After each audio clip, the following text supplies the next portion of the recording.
Hallo liebe Leute, herzlich willkommen zu einem neuen Kleimbausteine-Stream mit mir, dem Cyril, hier auf twitch.tv/brach.ch. Grüezi wohl, Phoenix ist ja schon da, herzlich willkommen. Auch alle anderen, wunderschön, dass ihr da heute mit mir den Dienstag Mittag verbringen. Ich freue mich sehr, wir haben wieder ein neues Projekt. Die auf Twitter waren, haben vielleicht schon eine kleine Ahnung, worum es geht. Was wird es heute geben? Ja, ich kann sie bereits schon mal kurz die Kamera haben, dann bist du schon mal beruhigt. Wir machen mal ein Car da, und zwar den Sportscar. Wir dürfen nicht Porsche sagen.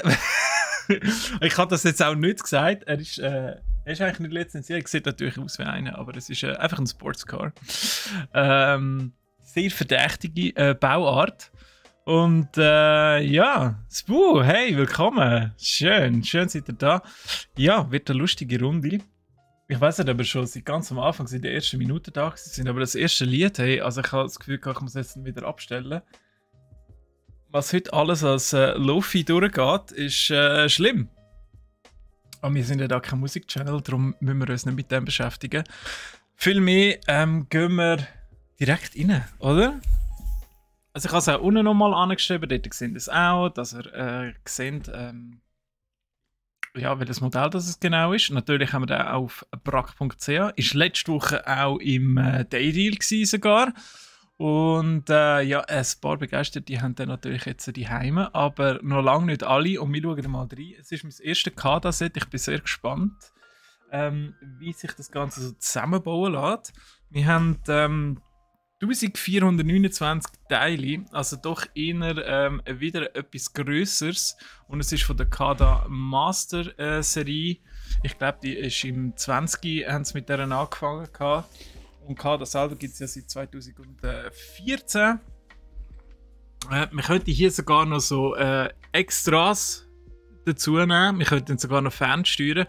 Haben wir jetzt leider nicht dabei. Ich glaube, wir haben schon genug damit zu tun, dass wir den überhaupt mal zusammenbauen. Und wir machen doch den gerade mal auf und schauen, was da so wunderschönes drin ist. So. Uah. Also Maßstab ist 1:12,5. Das ja eben nicht die genannte deutsche Sportwagenmarke ist, frage ich mich, an was sich das orientiert. Oder? Wenn es sich an einem Mini orientiert, dann ist 12,5 vielleicht mal noch schnell erreicht. Aber ja. Also ist schon mal eigentlich eine schöne Packung, oder? Also es kommt wirklich sehr mastermäßig daher, dem samtigen Schwarz und diesen silbrigen Linien. Und der Make Your Bricks Move werden wir auch noch sehen, es hat scheinbar so alle bewegliche Teile drin. Ähnlich wie wir das bei einem anderen Sportwagen schon hatten, in Weiss, den wir zusammengebaut haben. Oh, jetzt muss ich schauen, dass ich nicht zu viel sage. Lorplay ist ja da, hey, schön. Und ich muss mal da einen den Chat noch aufmachen, dass ich das schön da sehe. Wunderprächtig. So.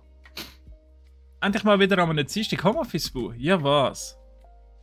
Ja, das tut mir leid. Ja, ich weiss, jetzt ist plötzlich Dienstag und nicht mehr Donnerstag. Ist für viele eine Herausforderung. Verstehe ich auch, wenn man mal seine Woche und seine Termine gesetzt hat. Und ich hoffe, wir sind da auch irgendwo in eurem Terminkalender drinnen, natürlich. Dass ihr uns ein bisschen mitverfolgen könnt. Und sonst kommt ja immer alles auf YouTube.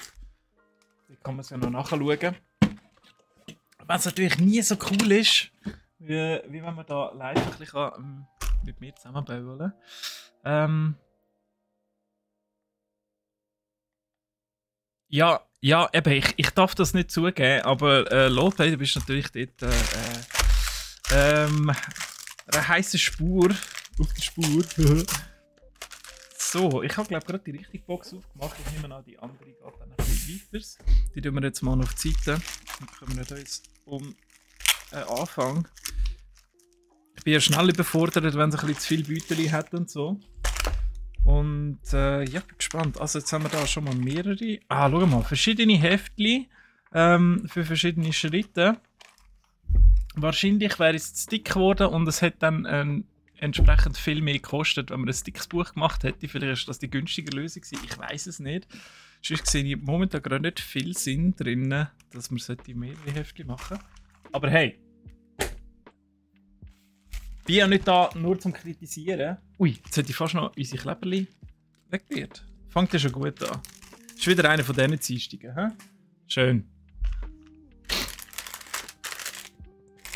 Mir kann man auch vom Büro aus zuschauen. Ja, müsstest ein bisschen mit dem Stuhl hinterher rutschen, aber das wäre wahrscheinlich möglich. Es wäre wahrscheinlich möglich, dass man vom Büro aus... Oder meinst du dein Büro so über einen Stream hin? Das geht natürlich auch. So, Eis. Und auch noch ein Eis. Und dann würde ich sagen, schauen wir doch mal ganz kurz da rein. Wow. Zum Abmessen. Fantastisch. Ist das schon der erste Schritt? 1, 2, 3, 4. Okay. Also hier wegen dem Abmessen. Sie haben es ein bisschen anders gelöst. Sie werden es immer in dem Fall anzeichnen. Und du kannst dann schauen, ja, stimmt das mit der Größe überein oder nicht. Du musst dann nicht die Löcher zählen. Ist sonst aber in der Regel der Fall. Finde ich eigentlich eine coole Lösung. Meistens sieht man so ein bisschen von Augen her, was jetzt da sollte ankommen. Vor allem die erfahrenen Klemmbausteinbauerinnen und Bauern. Klemmbausteinbauern.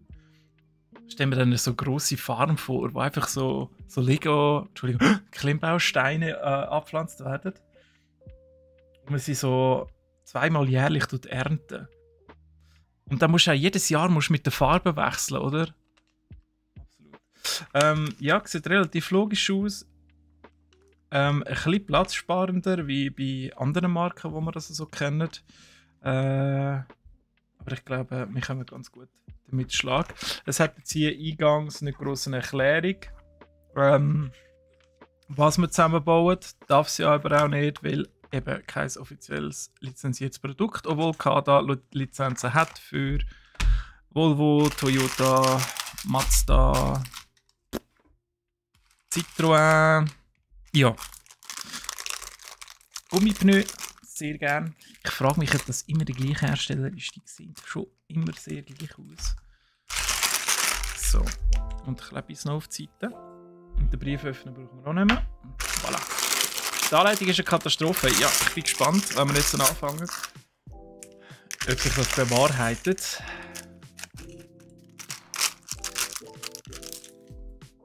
Als Bruder ist noch ein Lehrling. Ja gut, das verkompliziert die Sache natürlich ein bisschen. Wir haben auch etwas Neues, aber die weiss schon ziemlich gut, was sie machen muss. Darum braucht das ein bisschen weniger Anleitung, als wenn es jetzt einfach ein Lehrling wäre.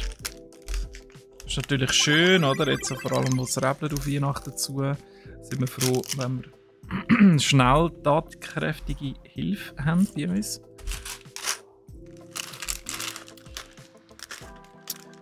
Sven, danke vielmals für den Follow. Sehr cool, bist du da? Hey Leute, wie geht's euch so? Seid ihr Zweig? Hat ihr einen guten Wochenstart gehabt? Ich habe ehrlich gesagt wirklich einen tollen Wochenstart gehabt.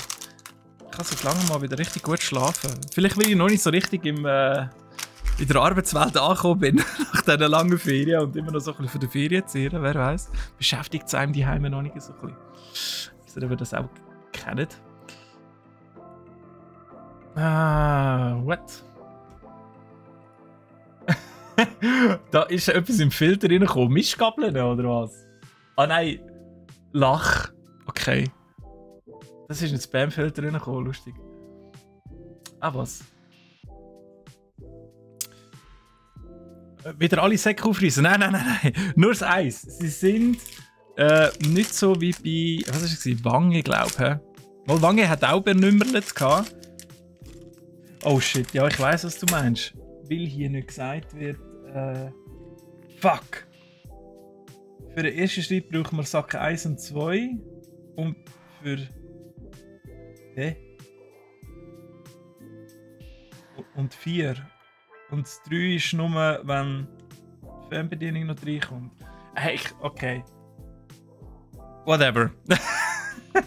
Wir fangen einfach mal an, schauen, wie weit das wir kommen.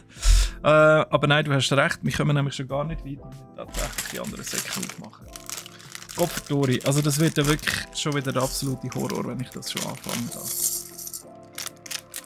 Sack 1 und 2, wieso tust du sie dann nümmerle, wenn du sowieso beide musst aufmachen musst?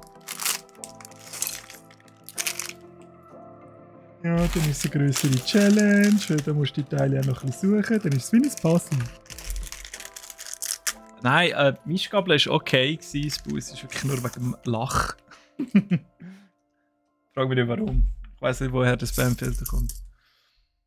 Ja. Wir dürfen nicht lachen, ja. Es ist sehr ein ernster Stream. Philosophie-Stream neuerdings auch, ja. Das ist eigentlich nur eine Ablenkung hier mit den Klemmbausteinen. Ich möchte ja bitten, entsprechend ernst an die Sache anzugehen. Hey, nein. Fängt das schon gut an, wenn ich schon das erste Teil muss suchen muss. Und das erste schon runtergefallen. Auf einen schwarzen Stuhl mit der schwarzen Hose noch. Okay. Ja, Leute, ist doch cool, oder? Also, das ist ein super Start, finde ich. Das macht Spaß. Das macht wirklich Freude.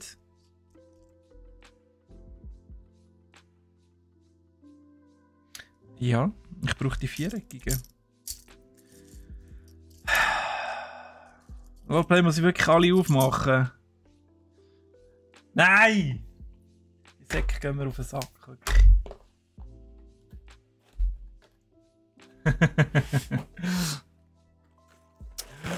Hello Darkness, my old friend. Hat es denn da auch noch mal eins drin, oder was? Und da hat es auch noch zwei. Wenn wir mich fertig machen. Da ist ja das Teil drin, das ich brauche. Ich will wirklich alle Filme verbrennen. Nochmal ein 2. Also ich weiss nicht, wo ich den noch zusammenbauen soll. Ich habe keinen Platz mehr. Welch eine Freude.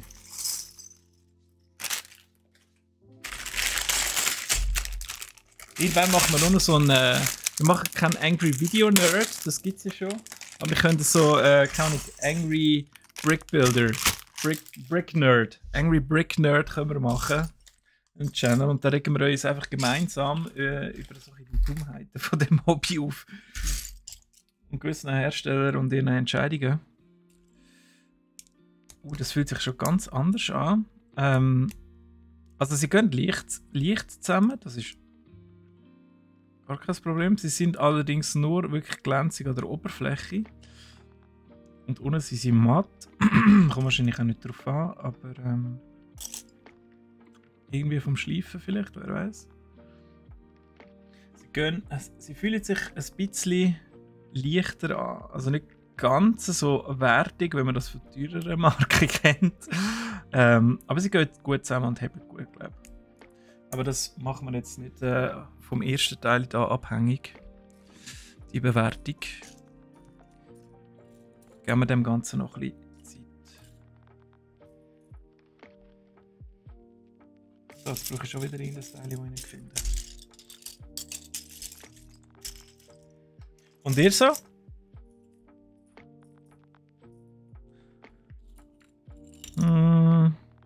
Da. Ich habe beide gefunden. Ha! Also das Dreier. Rund. Heute gibt es einen Rage Quit. Ja, könnte unter Umständen passieren. Derex, hey, willkommen. Es geht einfach eine Stunde, ja. Ah, fuck.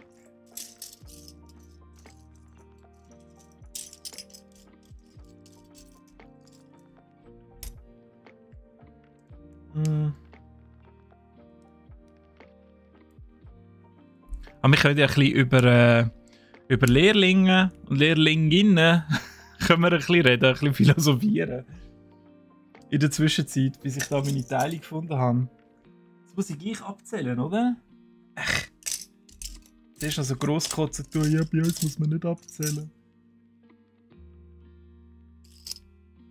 Habt ihr schon irgendwelche gehabt, die zum Beispiel völlige Pflumen waren?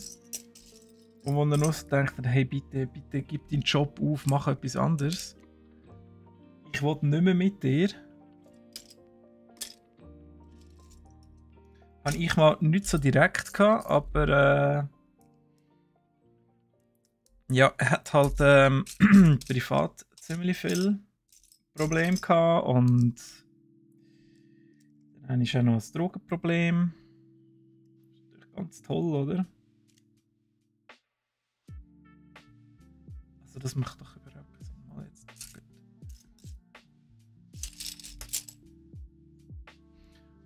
Wo bleibt der Roy? Das Langgrüppli wäre schon vereint. Also der Roy vom RC.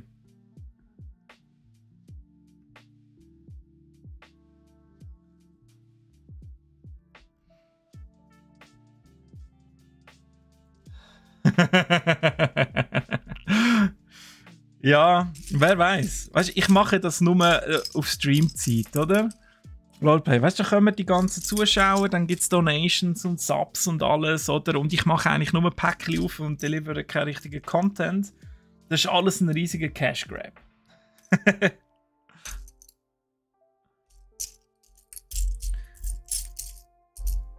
Nein. Das sind ja alles brave Leute, oder? Die meisten. Es liegt mir einfach zu viel auf dem Tisch rum. Ich wollte jetzt aber auch nicht sortieren. Dann ist der Stream wirklich fertig und wir haben nur Teile sortiert. So. Ui, jetzt kann ich abmessen. Das ist zu lang. Ist das? Das passt. Fantastisch. Jetzt brauche ich noch ein zweites. RC. Ja, also ich kenne einfach nur einen Roy. Und der ist vom RC. Also der RC-Abteilung.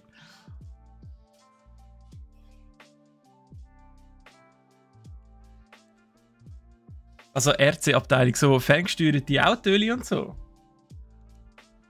Der Roy kümmert sich eben dort um das Sortiment, unter anderem.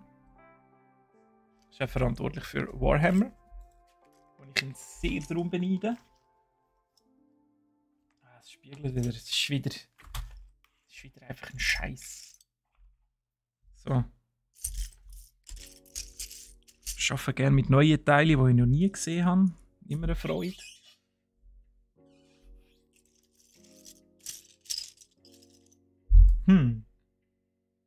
Also das brauche ich auch noch. Das nehme ich schon mal auf die Seite.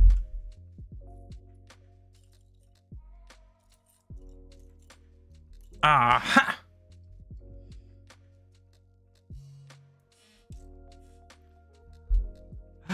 Alles gut. Ich nehme das sicher nicht übel. Sicher nicht, Lolplay.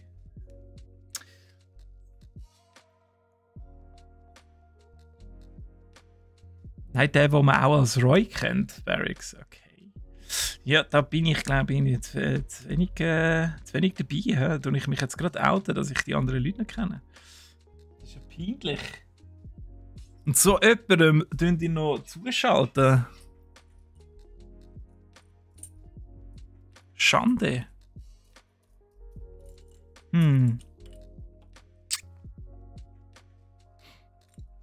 Bringt mich gerade auf einen anderen Gedanken. Gibt es noch Vorentreff?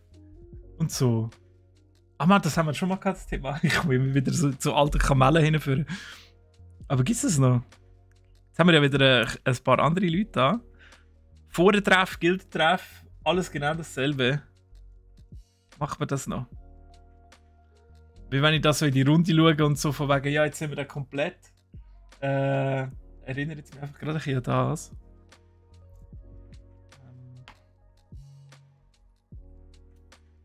So, das wird sehr, sehr amüsant. So ein Knubbel. Und ein schwarzes Tellerli.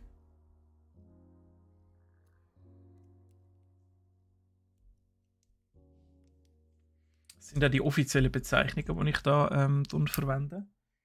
Ich bin ja ein alter Hase, was Klemmbausteine anbelangt. Oder? Das wissen ja alle. Ich komme da voll raus.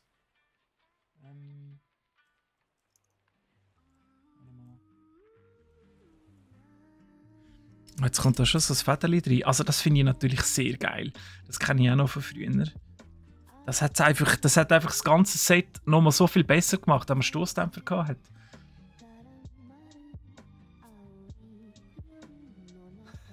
Schön, dass alle darauf achten, wie viele Fehler ich mache während dem Zusammenbauen. Braucht man so einen Counter, wie bei Dark Souls oder so, wie viel Mal abgekratzt bist.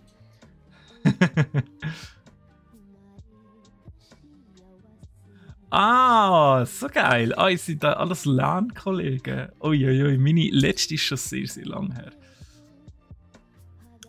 Geht alles von der Zeit weg. Ja, nicht von meiner, von eurer Zeit geht das weg, oder? So ehrlich müssen wir das schon sein.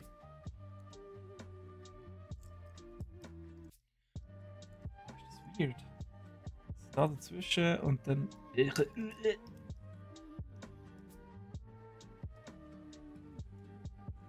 So, komm. So, aber das ist jetzt mit Moving Parts gemeint. Also es fängt vielversprechend an. Mal schauen, was es hinführt.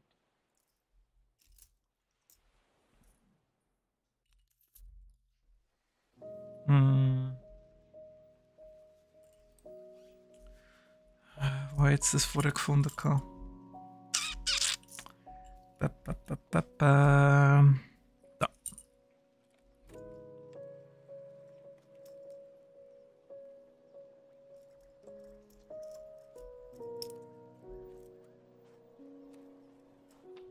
Das Lödeli in deinem Zeug rum, hey.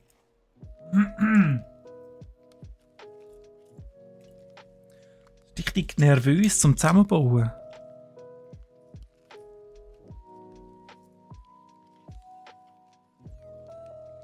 Das Graus da.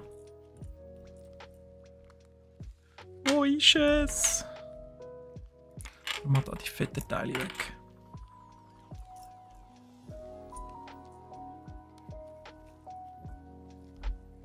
Fast so eins, aber doch nicht. Du bist es auch nicht. Ich nehme schon einfach ein Braunes. Was ist das Braunes? Es könnte eben auch ein Braunes sein. Dann hätte ich da auf dieser Seite das falsche Seite nicht da. Ich glaube, es ist das Braunes. Wir können jetzt das Braunes nehmen, weil von denen hat es mehr. Ah, schön, hä? Das fängt doch richtig toll an.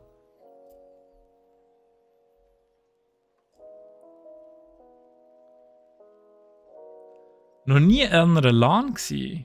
Eieiei. Mama, das muss man schon mal gemacht haben, oder? Sag dem LOLplay, dass man das einmal im Leben muss erlebt haben. So eine richtig geile LAN. Also ich meine, nur schon mit den Kollegen zusammen. Kannst du theoretisch auch eine LAN machen und Klebersteine zusammenbauen. Ist das jetzt Sinn und Zweck von einer LAN? Aber hey. Wer bin ich schon? Dass ich da irgendwelche Vorgaben mache.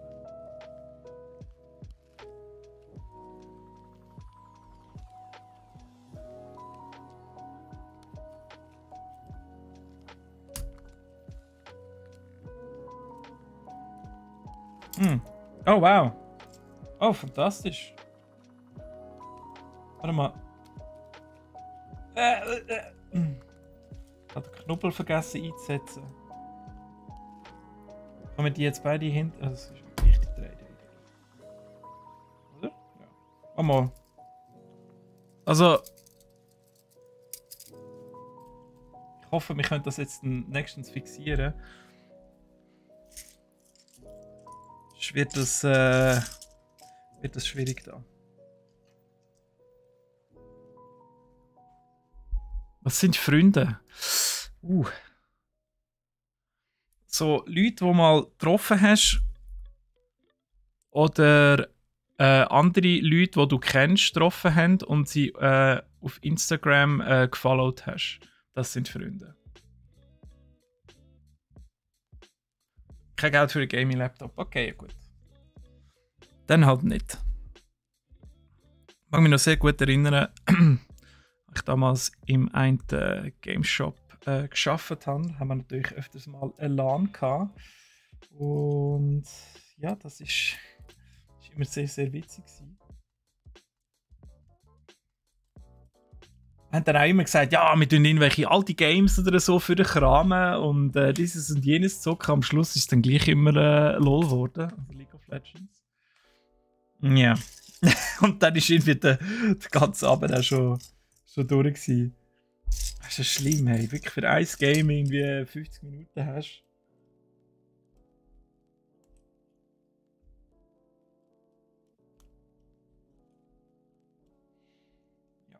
Aber er hat eine sehr schöne Anekdote dort gegeben. Also, hängt. Ich glaube, an der ersten LAN haben wir Dings gemacht, Lasagne. Und der Kollege hat noch eine mitgebracht. Also haben wir 2 gehabt. Und er hat eine richtig grosse Fette gemacht. Also richtig viel Bolognese, oder? Richtig viel Fleisch. Und dann, ich weiß nicht warum, hat er die in der Küche beim Kollegen links beim Eingang am Boden abgestellt, weil der Ofen schon besetzt war mit der anderen Lasagne. I don't know. Sie war einfach dort am Boden gewesen. Und dann kommt mein Kollege dort rein, ohne Schuhe, mit den Socken, voll in die Lasagne rein. Richtig schöne Fußnoten hat das gegeben. Und ja, eigentlich haben sie es noch irgendwie geheim behalten. Und ich bin dann nachher auch in die Küche und dann gehe ich raus, Steff, bist du in die Lasagne reingestanden? Und dann natürlich alle so, ich die kannst du selber fressen. Ja. Also es ist ja wirklich so, also er hat einen riesen Scheicher und es ist einfach, die ganze Lasagne war einfach sein hoher Fußabdruck gewesen. Ja. Das war schön gewesen. Das ist sehr schön gewesen.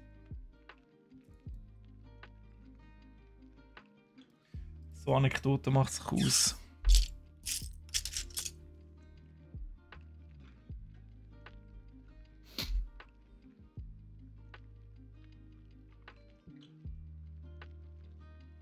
Hey, Hero Fest ist jetzt da noch, ja? Hey, es ist mega viel los. Vorhin noch gerade ein Video gesehen von einer. Hat der Twitch-Account, ist ja schon ein bisschen her. Scheinbar hat es dort dann so ein Battle gegeben, das haben Sie sicher auch gesehen. Und rundum war so ein Schaumstoffring gewesen. Und sie hat diese dort runtergeschossen, die andere. Und dann hat sie so einen Freudensprung gemacht in den Schaumstoffberg. Aber es war eben kein Berg, sondern es hat einfach so Würfel gehabt. Die sind einerseits schon her gewesen, und unten dran war direkt der Boden gewesen. Und ja, die hat sich den Rücken an zwei Orten gebrochen. Ja. Aber hey, es ist auch in Amerika, also ich habe jetzt sicher ein schönes Sümmchen einklagen.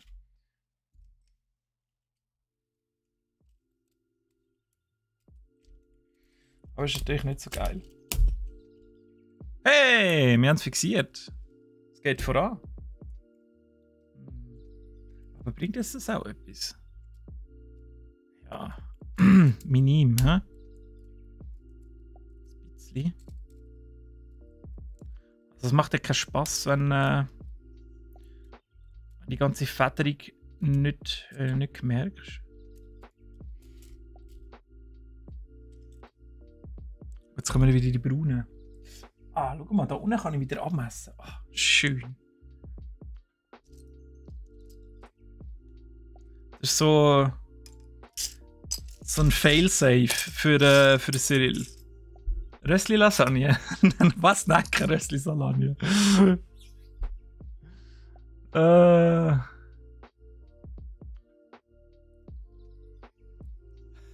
Ja, es tut mir leid für alle, die leiden müssen wegen dieser Lasagne, die da keine Ahnung, malträtiert worden ist. Es hat niemand Freude daran gehabt. Aber ich weiss nicht, warum die Lasagne auf dem Boden war. Das ist immer noch so ein Mysterium. Brauchen wir noch 2 von diesen kleinen. Da. Da ist eins.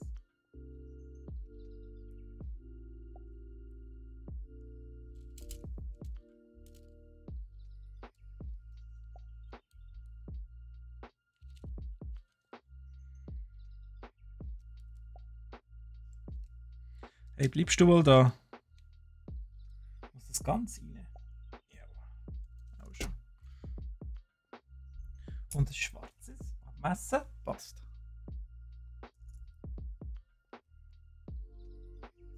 Ich finde es schon ein bisschen lustig. Ihr nicht?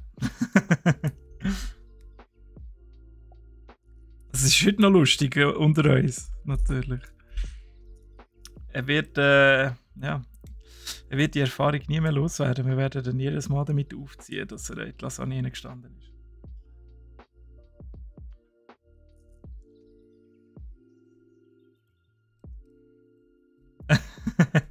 Ja, ich weiss, ich schnurre zu viel. Es tut mir mega leid. Ich kann natürlich auch ein bisschen mich mehr fokussieren und mehr zusammenbauen.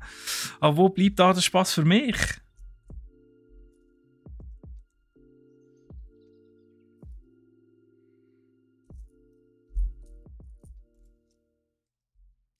Ich habe heute schon einen tristen Tag, weil ich bin von meinem... also eigentlich ist es nicht mal mein Platz. Wir haben ja so Flexdesk, ich weiß nicht, ob ihr das kennt, aber da kann man eigentlich anhocken, wo man will und seinen Laptop einstöpseln und gut ist. Aber gleich, man ist jetzt sicher auch irgendwo ein. Und im September sind wir schon mal verscheucht worden, weil ein anderes Team abgekommen ist. Und dann haben wir von unseren angestammten Plätzen weg müssen. Das ist ja okay. Dann haben wir noch jemand anderes schauen müssen. Dann ist jemand Neues dazugekommen. Und dann haben wir zu wenig Platz gehabt, dort wo wir waren. Und jetzt müssen wir halt ab und zu ein bisschen rotieren. Und hocken dann aber in der Regel alle beieinander. Aber heute nicht. Heute ist der Platz, wo ich schon aber bei meinem Team hocke, ist jemand anders gehockt. Jetzt hocke ich einfach ganz allein. Gute Seelen allein. Hey, ich habe sogar gesehen, dass das grau ist. Ist ja der Wahnsinn. Ich bin heute in Topform. Hey, schau mal, wie das ineinander reingreift. Ist ja unglaublich. Macht schon gerade ein bisschen Lust auf mich. Was mache ich jetzt? So ganz kleines.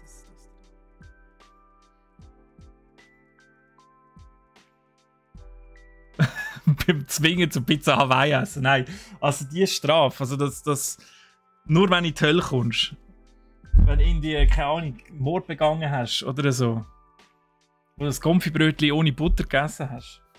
Dann musst du eine Pizza Hawaii essen. Aber sonst ist das zu viel der Strafe. Das kannst du niemandem antun. Hey.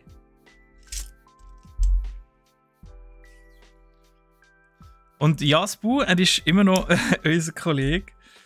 Ist sogar mein bester Kollege und Trauzeuge gewesen. Ja. Absolut. So Sachen vereinen doch.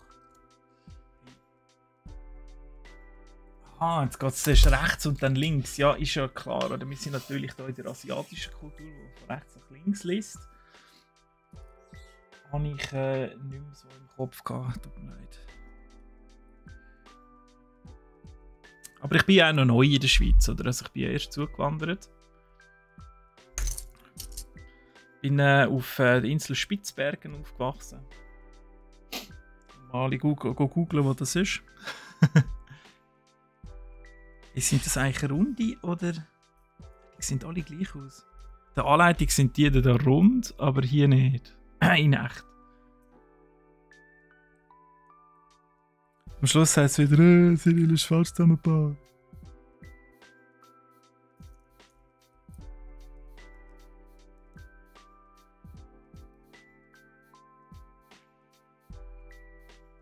Hm.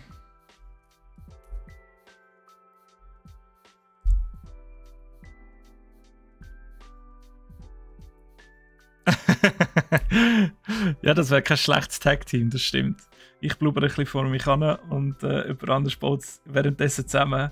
Und dann haben wir den besten Content aus 2 Welten. Ein bisschen bla bla. Und das, warum die Leute eigentlich da sind, das ganze Zeug zusammenbauen. Aber zusammenbauen ist doch überbewertet. Ist doch überbewertet, Leute. Bitte. Ich meine, heisst das hier Klemmbausteine mit Cyril oder Quatschen mit Cyril?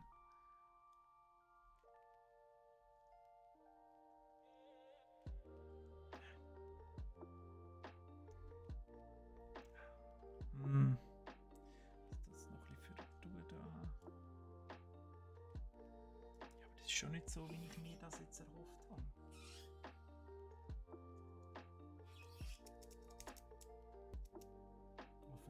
Dann alles richtig zusammen.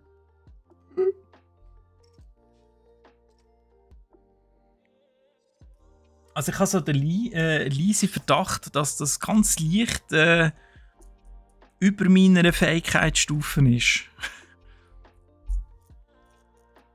Also ich bin ja immer noch im Anfangsquest-Gebiet. Ich muss immer noch meine 80 Wölfe töten und bin dort noch nicht daraus rausgekommen. Und jetzt muss ich hier schon irgendwie Feuerreisen töten. So, wo ist es? Hier. Da. Versteckt hat sich's.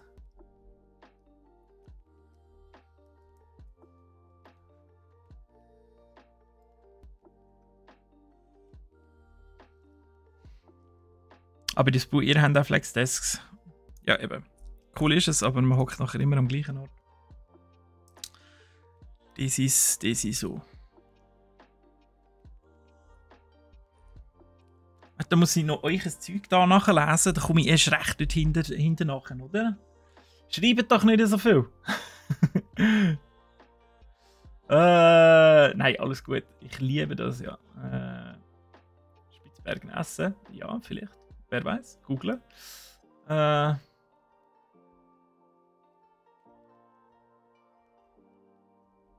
frag mal du Steffi, ob du zusammenbauen darfst. Das finde ich eine gute Idee. Bin ja gespannt, was sie sagt. Oder frag doch direkt den Roland. Also Brack.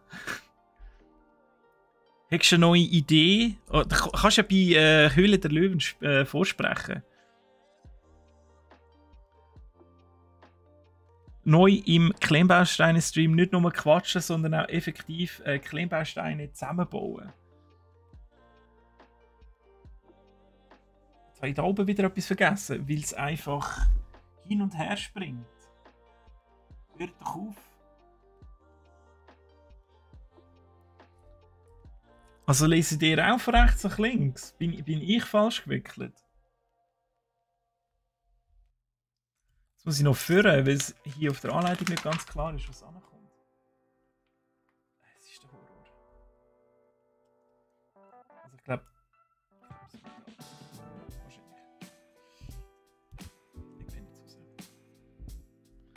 So, wie habe ich jetzt das müssen haben? So. Okay.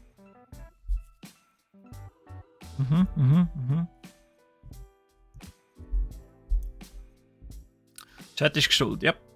Das ist ein Grundsatz auf Twitch. Gute Freunde, ja, dann hast du doch Freunde, Lowplay. Siehst du? So schnell geht das.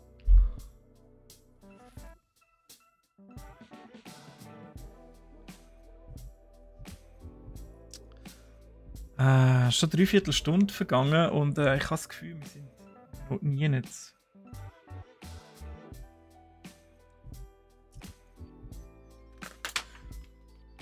Und eben meine Schuld ist das ja nicht. Das stimmt ja nicht. Das geht das gar nicht so zusammen.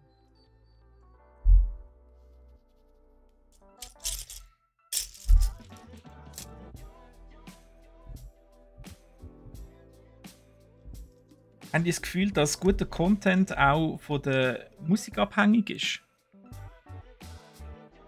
Wenn ihr einen Twitch-Stream schaut, ist es wichtig, dass ihr gute Musik habt?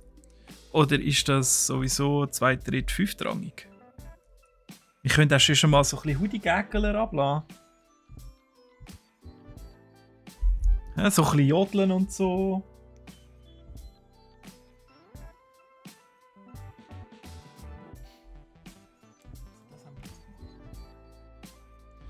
Kommt da noch ein schwarzes. Ich muss es abmessen. Ich muss wirklich abmessen. Sie sind fast gleich lang zum Teil.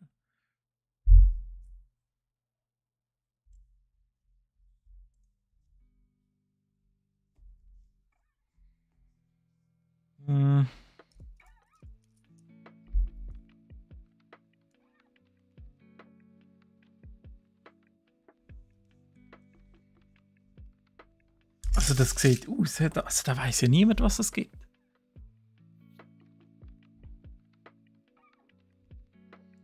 muss zurück ins Tutorial. Ich muss zurück auf den Startbildschirm. Ich muss erst mal wissen, wie man Start drückt. Dass ich überhaupt ins Game reinkomme.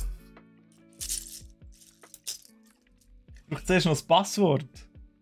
Geben wir das Passwort.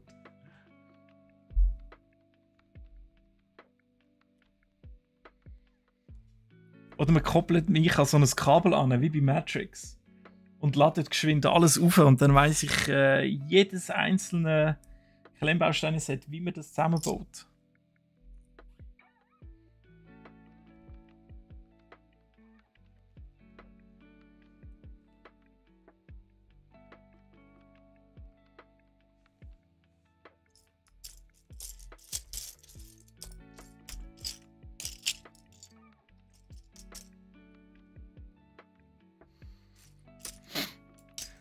Wie ist das mit euch so? Würdet ihr gerne so Sachen können in euren Kopf reinladen?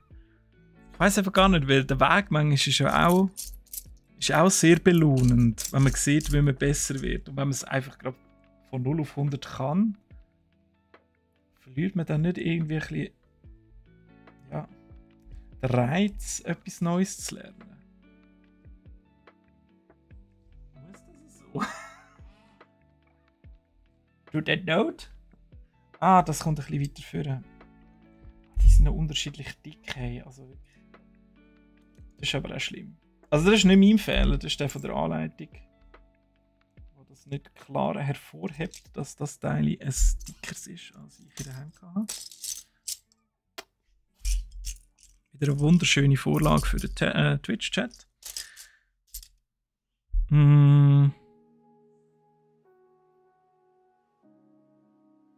Wie langweilig, wenn das alle könnten. Ja, stimmt. Wenn alle könnten Klemmbausteine zusammenbauen. Ja, ist natürlich schon ein Skillset. Also irgendwann in der Zukunft, wenn die Menschen auf den Mars geschossen werden und die auf der Welt, auf der Erde, die zurückgeblieben sind, dem Tod entgegenblicken, dann wird sicher eine professionelle Klemmbausteinbauerin Bauer. Oh Gott, das Wort. Drunter sein. Ah, es wird nur noch schlimmer. Bitte, jemand holt mich ab hier, leitet mir eine Zwangsjacke an und führt mich raus. Ah. Beendet das doch endlich. Nein, das ist es auch nicht. Also. Was ist ja Fettrassismus? Das macht mich ganz kirre, hey.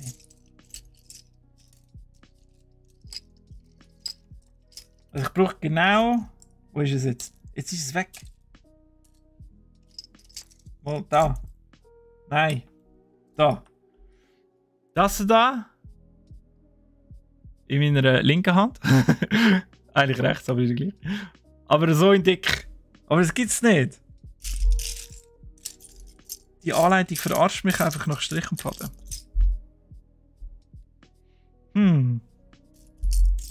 Also ich habe mit 12 schon Benziner zusammengebaut. Also das ist jetzt wirklich nicht schwieriger als das, oder?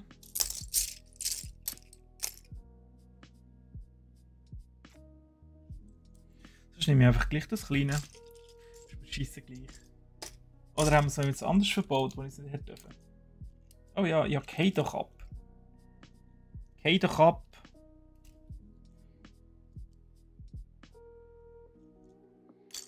Ja, au, jawohl.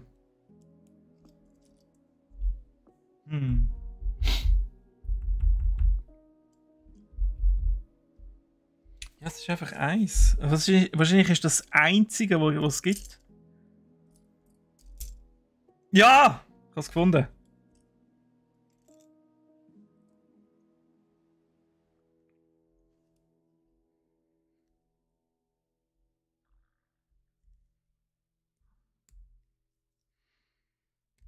Und da hat es doch Stimmen für, ich würde gerne alles wissen und mir alles Wissen in den Kopf hineinballern.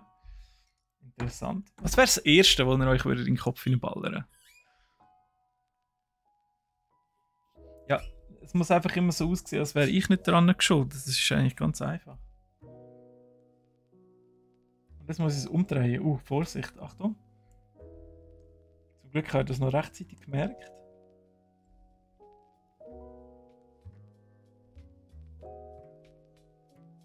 Wunderschön. So, und jetzt kommt das irgendwie so ganz kurlig, komisch, kurios. So da drauf.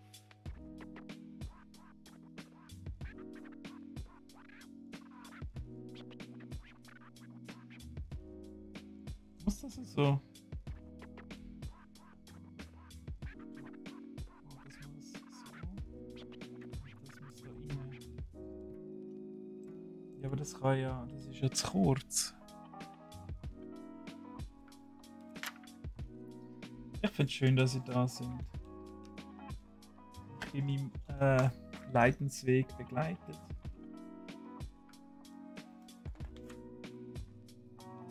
Ich will es nicht angestoßen. Das sieht nämlich aus. Das kommt nicht rein.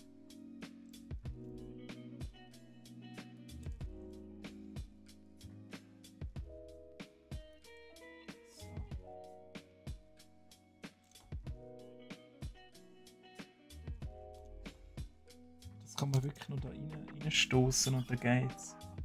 Ah! Es wird wieder ein Krampf, ich sag's euch.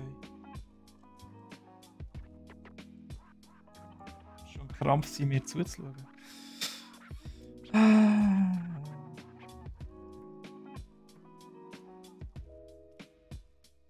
Also es dreht noch.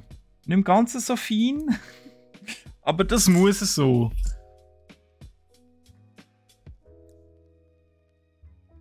Dort ist es. Jemand hat es noch gesehen, bevor ich es gesehen habe.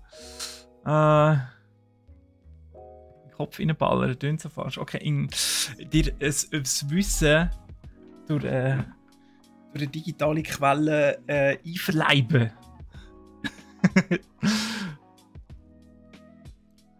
Etwas reinhauen, wo man schnell Geld verdient damit, ja.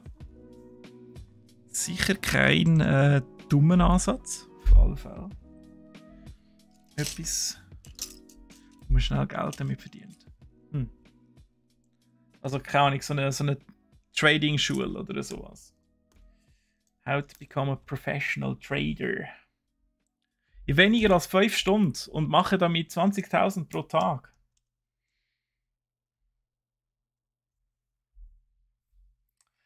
Kommt mir so vor, als hätte ich das auch schon mal gehört.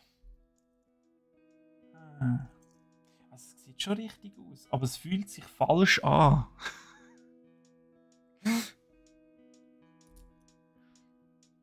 Ich könnte euch das nochmal jede Dienstag antun. Das sind alles kleine Masochisten. Und Kistinnen. ich liebe das so Gender, das ist einfach genial.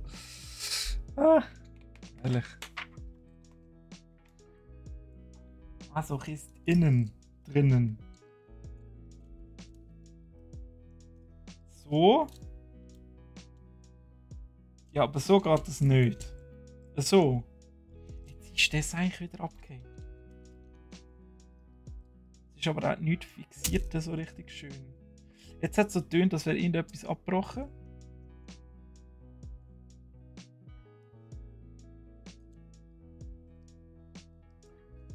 Irgendetwas. Warte mal.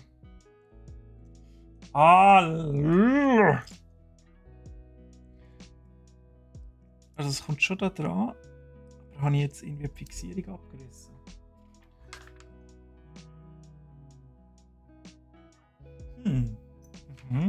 Ja.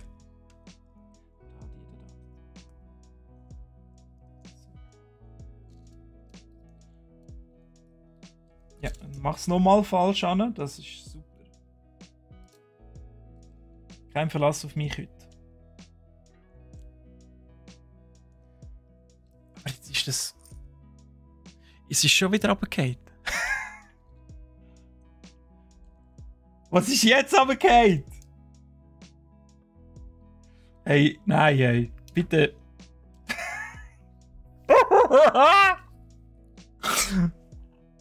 Bitte schaltet ab. Ich laufe gar nicht rot an, weil es mir peinlich ist, sondern einfach wegen dem Ärger und dem Frust. Also ja, das Wissen, das ich mir jetzt reinballere, das tönt wirklich... Also das ist sehr schmerzhaft, ja. Null Wissen reinhauen, finde ich auch interessant. Dümmste Mensch auf der Erde, dann haben vielleicht alle Mitleid, genau. Influencer werden, ja, absolut. Die Frage ist, weisst du dann, wie das geht? Aber es sicher genug Leute, die Mitleid haben und dir würden helfen. Ah, Globuli verkaufen. Sehr gut. Genderneutrale Bezeichnungen nach Bettberg, was? Alle Personenbezeichnungen, die nach Bettberg entgendert werden, stehen im Neutrum. Also das, ja, das Klemmbausteinbau. Die Klemmbaustein zusammenbaut Person. Nein, das ist wieder die. Das ist ja eigentlich kein Neutrum. Was? Arzti? Faris, Kennis. Okay. Finde ich ja geil. Klemmbausteine. Klemmbausteine. Okay, gut. Das ist genderneutral. Interessant. Hey, Leute, aber es ist wirklich zum Verzweifeln hier. Ganz ernsthaft.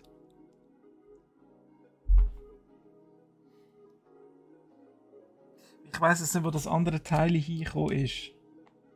Das, wo abgehakt ist. Wahrscheinlich kommt es nirgends an und ich habe es einfach irgendwie aufgespickt, weil es da gelegen ist. Wir tun uns das mal einreden, dass dem so wäre.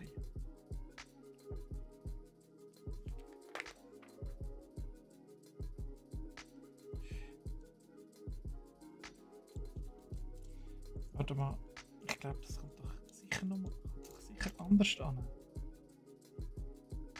Also es geht einfach überhaupt nicht auf. Challenge Rating over 9000. Leute.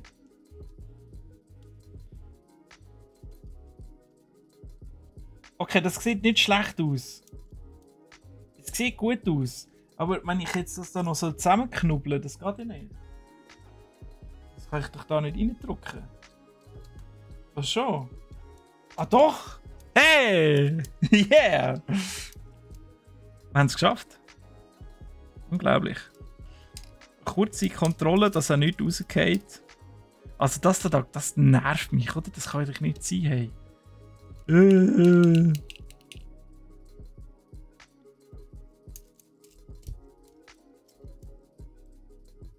Der Sprachfluss wird es flüssiger machen. Ja, stimmt. Also Stolper ist ja nur über die Zunge, wenn die ganze Zeit musst beide Genders erwähnen. Ich will ein Streamy. Streamy. Also wenn ich männlich bin, muss man mich dann auch gendern. Weil ich mich später könnte dazu entscheiden, eine Frau zu werden. Oder wie geht das genau? Oder würde das alle weiblichen oder auch nicht, ich könnte ja noch andere Geschlechter sein. Undefiniert. Neutral, divers, was auch immer. Gibt es ja auch so viele Bezeichnungen mittlerweile. Das ist auch schon richtig schwierig geworden. So, jetzt müssen wir das endlich fixieren hier. Oh Gott sei Dank. Es wird ja generell alles MWD. Schön.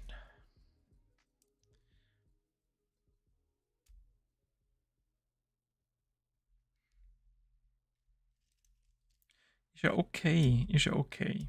Aber eben, punkto Sprachfluss, wenn ich dann für alles ein Y oder nach jedem ein Y ansetzen. Nach alles. Also heute ist meine Sprache auch schon an dem Merci. Da wird es einfach richtig kompliziert. Dann tun schon fast so wie die 444-Sprache da, die man amigs in der Primar hatte, wo sich alle Frauen damit unterhalten haben und diverse, einfach nicht Männer. Sorry, jetzt tue ich wieder exkludieren. Aber es war einfach so früher gewesen. Und du hast es dann einfach als Mann nie verstanden, was sie jetzt genau sagen. wie hat die geheißen? Faso oder in sowas? In so ein Seich.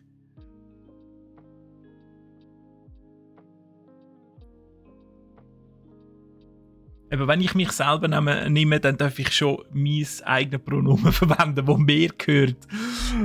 Da bin ich froh, ja. Es ist ja auch ein Besitzpronomen. Ich besitze ja die Männlichkeit, oder? Kann man das so sagen? Jetzt brauche ich wieder so ein Teil, das nie zusammen ist.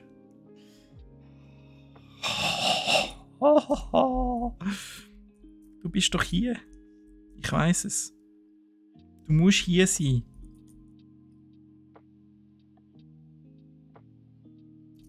Da. Und da.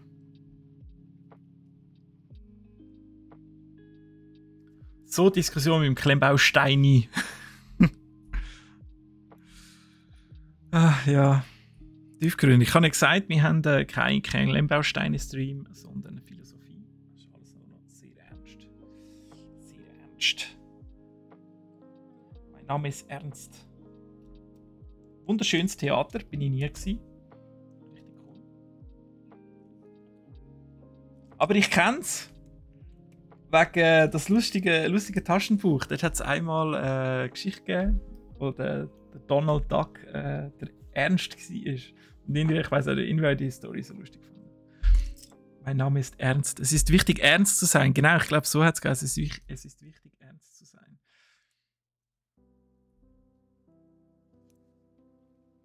Sehr tiefgründig. Wow!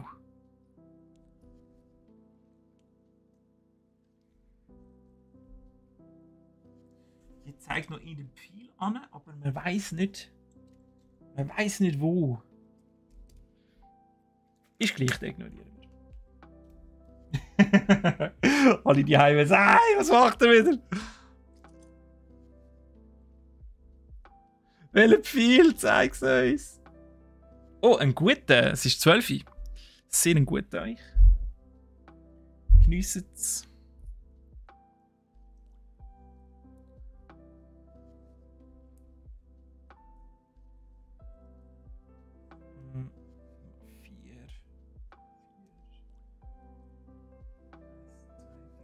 Vijf. Aha. Dat is nice weer.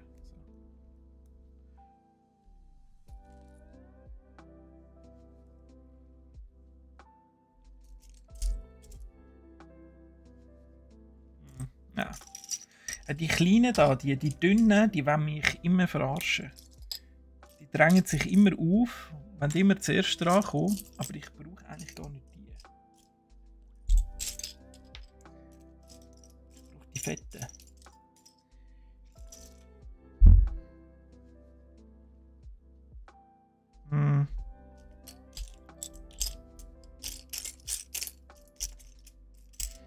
Wenn es eins hat.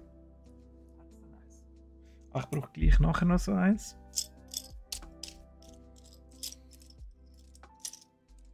Ich schaue sicher die ganze Zeit drüber. Wahrscheinlich habe ich es schon lange gefunden, aber mir ist es nicht bewusst. Ah, tiefgründig. Wahnsinn. Merci vielmals, ja. Ich knage ein bisschen an diesen Klemmbausteinen herum.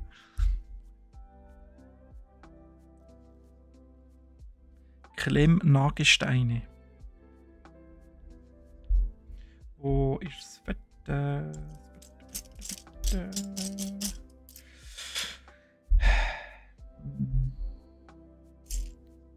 ist schon der nächste Sache.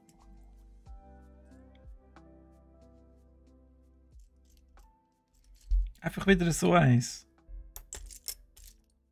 Sticks.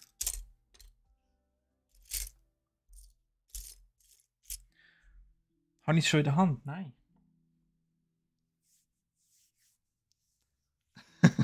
Ja, das Duell wird wahrscheinlich kann noch weiter abgeschlossen werden. Mhm. Ja. Aber wer weiß, vielleicht habe ich bis dann, bis zu dem Duell, so viel Erfahrung angehäuft, dass du dich gar nicht mehr traust. Nico, grüß dich. Ein guter. Klötzenlord, jawohl. So, wir haben ja gelernt, jetzt ist es nicht Klötzenlord, sondern Klötzenlordi. Oder kommen wir da nachher noch Copyright Infringement über mit Lordi? Soll sich auch niemand ausgeschlossen fühlen. Ich suche jetzt einfach die verbleibende Stunde, suche ich das eine Vierteil. Ah, schade, jetzt habe ich es doch schon gefunden. Vor der Nase war das. Einfach eine grosse Nase.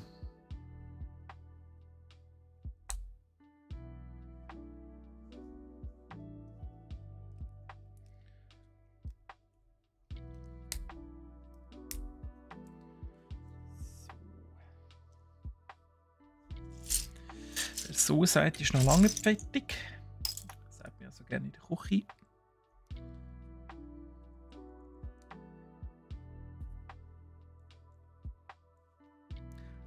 Das hat mal mein Küchenchef immer gesagt.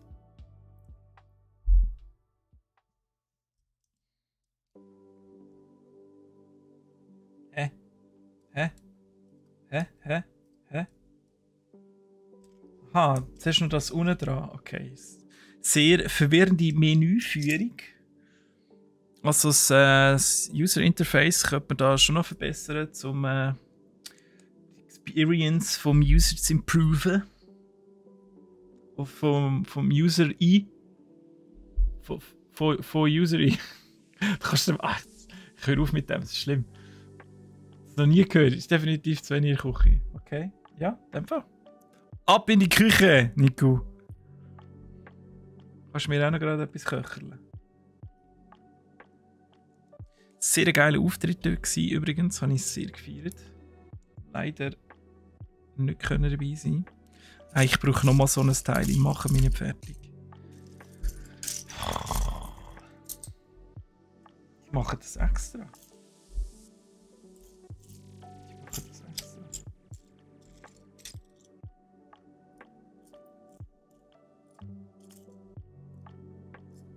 Da! Ha! Weg damit!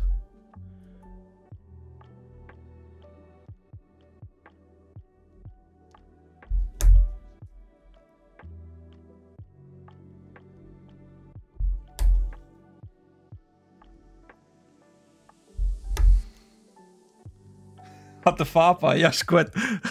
Gut, dass ich das jetzt schon weiss, da komme ich nämlich nicht.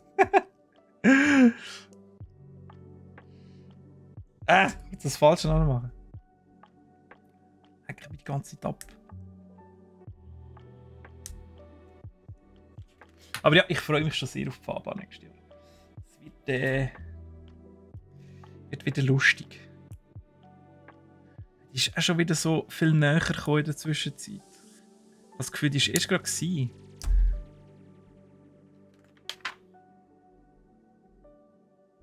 Hey, jetzt bauen wir schon Chassis an. So.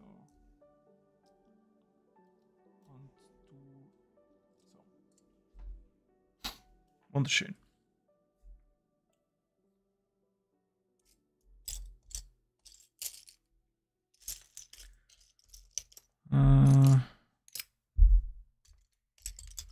Schon wieder die.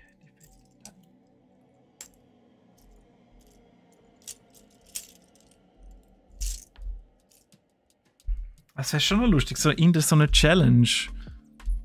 Und dann noch so ein Gewinnspiel anhängen. Nico, können wir das machen? Die Leute können mich beim Klemmbausteine zusammensetzen herausfordern. Dann müssen wir einfach genug Geschenke haben, weil dann werde ich nie gewinnen und die anderen kommen alles über. Man hat so riesige Schlangen und alle sagen, hey, komm dort mal, der Cyril hat es voll nicht im Griff, das kannst du noch. Kommt im 5-jährigen Sohn, schicken wir auch noch, der hat auch eine Chance.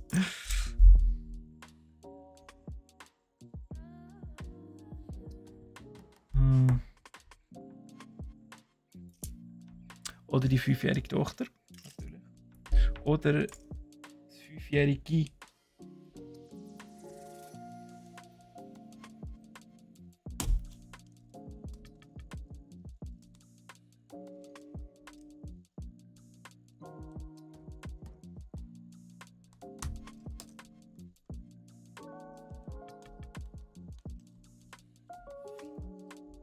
So, kommt gut, kommt gut. Dürfen wieder anschauen. Sieht nicht schlecht aus.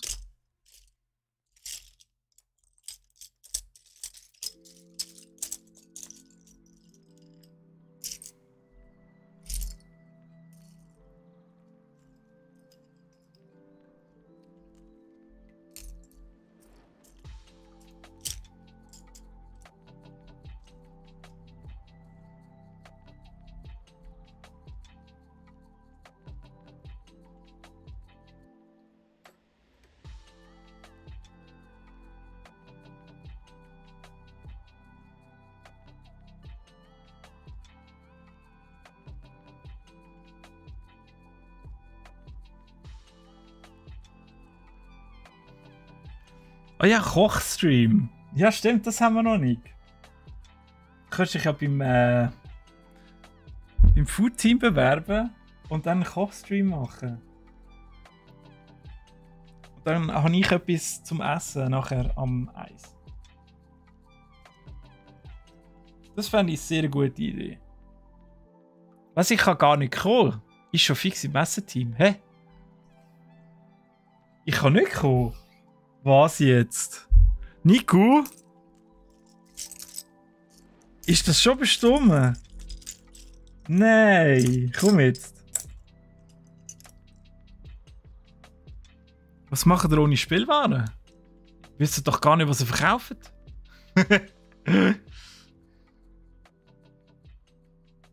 Ist es nochmal? Warte mal. Er kann gar nicht kommen. Ah, er kann gar nicht kommen. Oh Gott. Okay. Ja, doppelte Verneinung habe ich gern. Okay, ist gut, danke. Doofi. Ja, okay. Yes! Oh, jetzt habe ich schon gerade ein bisschen Angst gehabt. Ich dachte, ich habe endlich mal ein bisschen mehr Freunde gemacht und schon Angst gehabt.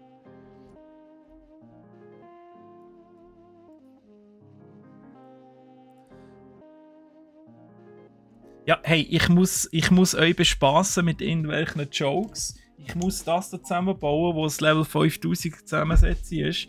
Und dann muss ich noch eure Chat-Nachrichten richtig lesen. Also der Herausforderungsgrad heute ist bei Elite.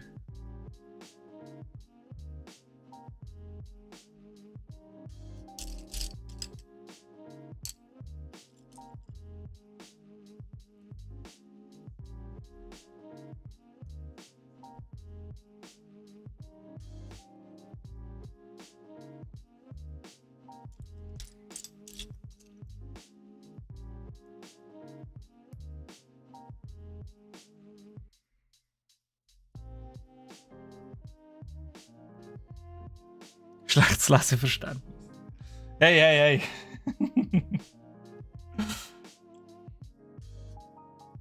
Muss mal wieder im Deutschunterricht ein bisschen Leseverständnis machen. Gibt es überhaupt im Deutschunterricht? Ich glaube es nicht. Ich glaube nicht. Vorlesen haben wir gehabt, ja. Habe ich mir sehr gerne gemacht.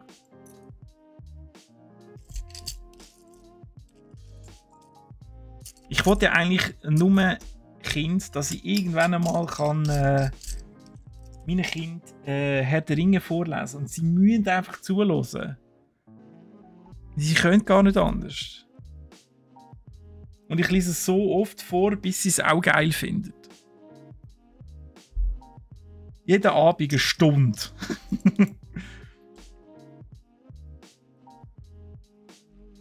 Und wenn sie einschlafen währenddessen, dann werden sie einfach wachgerüttelt.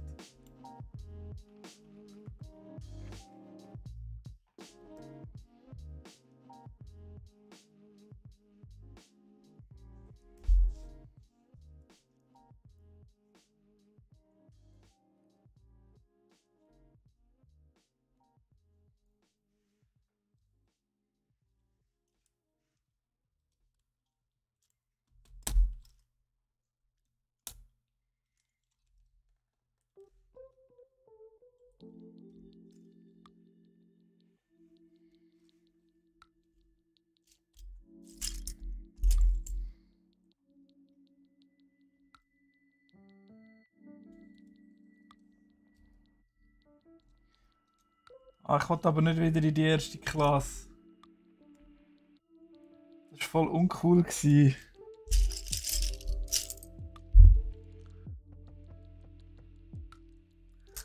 Also am Anfang hatte ich so Mühe gehabt mit Multiplizieren, aber ich glaube, da bin ich nicht alleine als kleiner Golf. Ich bin eher eigentlich der sprachliche Typ. Haha, Überraschung. Kommt jetzt sehr unerwartet wahrscheinlich. Ja.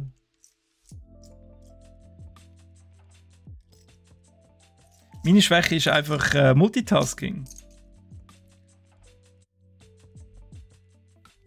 Kann man das mit dem auch entschuldigen? Zahlen sind dein Leben. Ja, ich wünschte, ich könnte auch so reden. Ich finde es nämlich sehr cool, wenn jemand so mega gut kann mit Zahlen umgehen kann. Dass einem so leicht fällt. Aber ich bin halt zweimal in eine höhere Schulstufe gekommen und beim zweiten Sprung sind ein paar Sachen, mathematische Sachen, übersprungen worden, weil die schon weiter sind, aber wir in der Altersschule noch nicht so weit. Und ich glaube, dort hat sich so eine kleine Lücke gebildet. Weil vorher bin ich dann nach der Primar eigentlich recht gut damit zu Schlag gekommen. Ja. Aber wenn dir etwas Kleines fehlt, in dieser Zeit halt, ja, dann ist das recht mühsam, wenn du es nachher aufarbeiten musst, wie zum Beispiel die Fachhochschule oder so. Habe ich dann gemerkt, als ich in einen Mathe-Vorbereitungskurs gegangen bin, damals für die FH. Das war nicht lustig.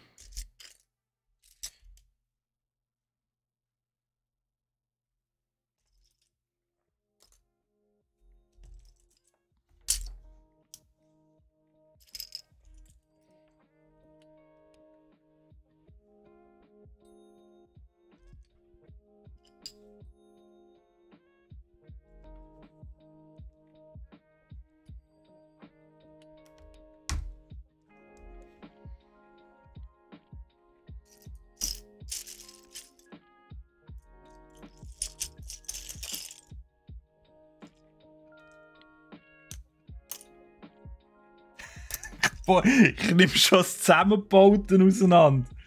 Ich dachte, wieso klebt jetzt das eigentlich da zusammen? Ach, wirklich.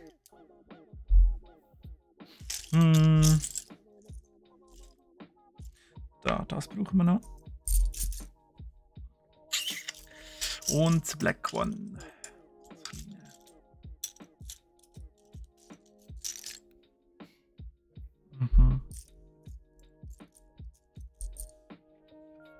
Höchste Konzentration hier gefordert. Ja.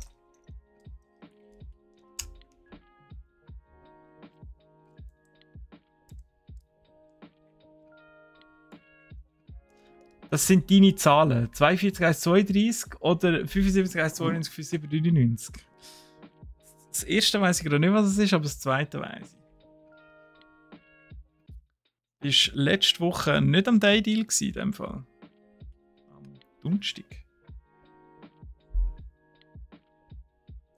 Das war ein ziemlich krasses, grosses Schnäppchen, aber es war auch in 5 Minuten ausverkauft.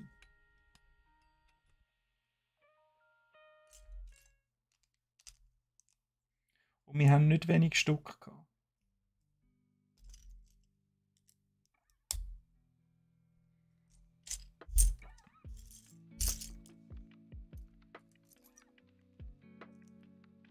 Ich habe doch noch extra gesagt, dass es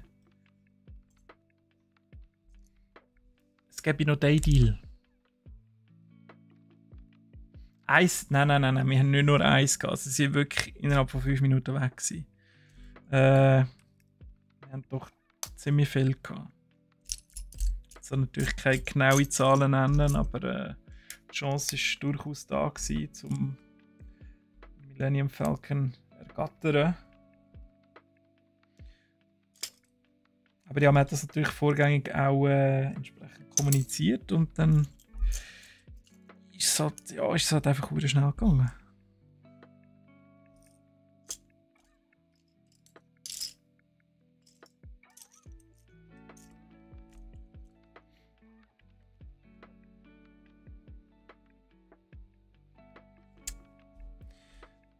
noch ein längeres schwarzes.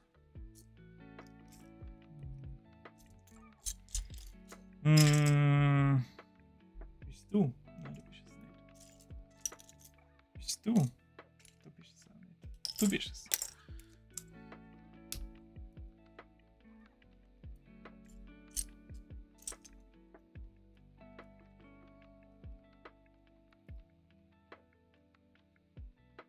Scalper. Ja, ich weiß nicht, da sehe ich natürlich nicht dahinter. Meinst du, es sind Scalper gewesen, die das alles schön weggefressen haben? Aber ja, ich kann natürlich leider schon vorkommen, wie das bei den Grafikkarten auch so war damals. Oder ja, sicher auch PS5. Oder heute immer noch die ganzen Konzerttickets. Oder irgendwelche Fußballmatches oder so. Tennis, Roger Federer. Du kaufst einfach schön die letzten Tickets und dann verkaufst du sie für das Dreifache. Das ist natürlich schon eine richtige Ausbeuterei und nicht wirklich fair gegenüber denen, die es wirklich wollen und lange gewartet haben und so. Aber die Leute haben ja kein Gewissen.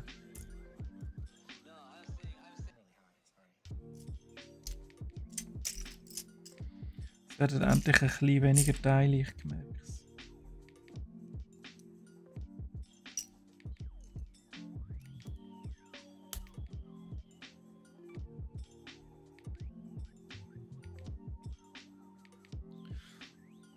Kann nur ein Bot sein. Nein, das hätten wir schon. Das hätten wir schon gemerkt. Außer der Bot hat wirklich noch, keine Ahnung, mega viele Briefkastenfirmen oder nicht Firmen, Privatpersonen, die es nicht gibt, geschwind eingerichtet haben und dann muss in der ganzen Schweiz herumfahren und das zusammensammeln. Aber das sind schon effektive Adressen. Also du kannst nicht einfach bei einem Bot bei uns das Zeug wegkaufen.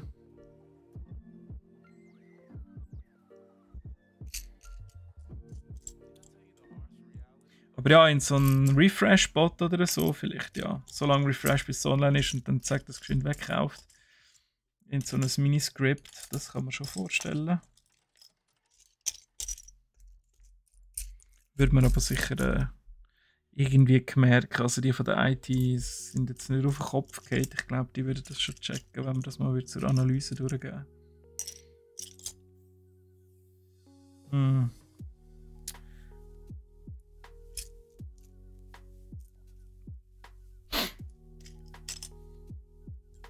Einfach eins.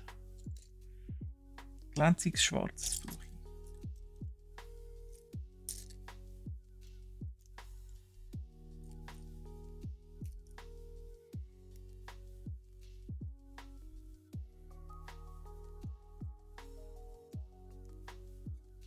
Aber es hat viele Sets gehabt, die sehr schnell weg sind, ja.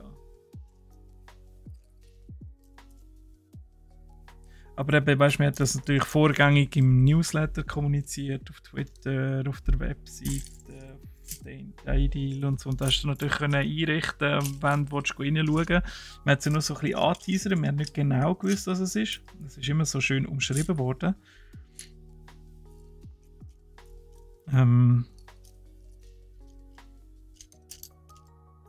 Ja, aber es ist halt mit beliebten Sachen leider so. Eigentlich hat man da auch Pech und verwünscht den Kreis. Hey, aber ich wollte nicht ausschließen, dass das letzte Mal war, wo es solche Aktionen gegeben hat. Ich bin ja neu übrigens auch seit Anfang Oktober jetzt für Klemmbausteine verantwortlich als PM. Mal schauen, wo das anführt mit mir. Ich weiß nicht, ob die Leute Angst haben, ob das gut ist. Aber Mama, sind wir zuversichtlich, das kommt schon gut. Keine Sorge.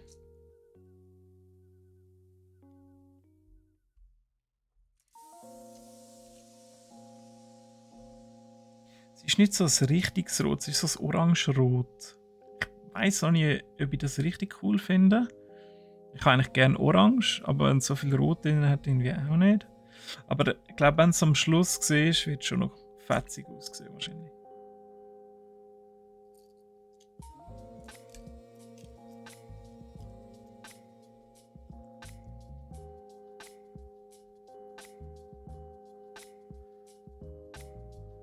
Schon, bist du schnell auf Ricardo schauen? Ja. Ja, das kann man leider nicht verhindern. Also wir tun es natürlich intern schon verhindern, falls irgendjemand Angst hätte oder so. Das funktioniert nicht. Ja. Ja, ist natürlich einfach assi, oder? Die Leute, die wollen da die Kohle draus machen. Merci vielmals für deine Zuversicht, Nico. Kann ich immer brauchen, so einen kleinen Schulterklopfer. Gibt mir immer gerne. Ich bin natürlich drauf und dran, auch mal ein bisschen neue Marken noch reinzuholen. Aber es braucht halt alles ein bisschen Zeit.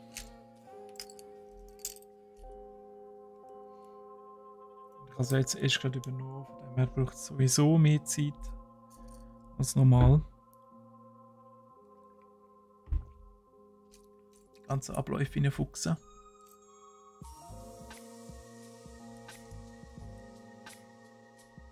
Also bis jetzt ist es eigentlich ganz easy zum Zusammenbauen. Das SCADA Sportscar Modell. Also nicht von der Schwierigkeitsstufe her. Da haben wir jetzt doch ein bisschen schwer da. Müssen wir nehmen. Man könnte ein bisschen besser sortieren sicher, aber ich habe hier nicht so viel Platz. Und dann nicht so viel Zeit. Aber es geht doch alles schön ineinander rein. Kann man so sagen.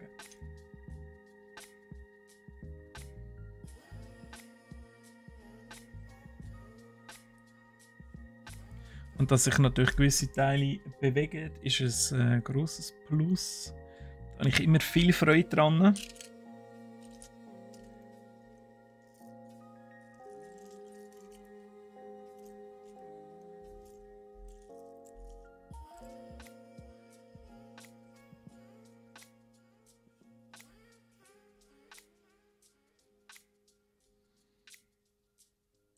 Ja. Das ist schon so, ja. Ich kann ja auch mal, wieder Background checken. Auch mal bei Ricardo gearbeitet. Und ja, es ist halt schon so, dass recht viele so Sachen siehst. Und dann auch, nur schon weil du dort schaffst, langsam verstehst, was im Markt gerade gefragt ist. Oder wenn eben viele gleiche Artikel plötzlich online sind. So. Jetzt ist wieder irgendwo eine Aktion gewesen und es ist zusammengekauft worden. Oder schau, jetzt sind wieder die Tickets online und so. Gut, Tickets sind nachher unterbunden worden. Dass du musst mit der ID ausweisen und das mega Zeug ist, wenn du umbuchen mittlerweile. Das finde ich eine sehr gute Änderung übrigens. Aber ja, also dort war auch einfach ein riesiger Kindergarten gewesen. Also da haben die Leute angerufen und gesagt, der hat mir eine schlechte Bewertung gegeben. Ich gebe ihm jetzt auch eine. Und da musst du sagen, nein, es tut mir leid. Ich kann nicht einfach jetzt Quid pro quo schlechte Bewertung umgeben. Ja, musst eigentlich eben den Konsens suchen, oder? Und dann im schlimmsten Fall hast du noch wirklich den Mediator oder den Mediatori spielen. Und ein bisschen vermitteln zwischen diesen Parteien. Und das ist halt einfach Kindergarten. Sorry. Alles kleine Leute. Also nicht alle grundsätzlich auf Ricardo. Das überhaupt nicht. Aber eben die halt sich mit so Gugus umschlagen. Ich verstehe schon, dass Bewertungen wichtig sind. Vor allem, wenn man entsprechend gross werden und sich einen Ruf aufbauen. Ja, aber dann einfach sagen, ja, ich gebe jetzt dem auch eine schlechte Bewertung.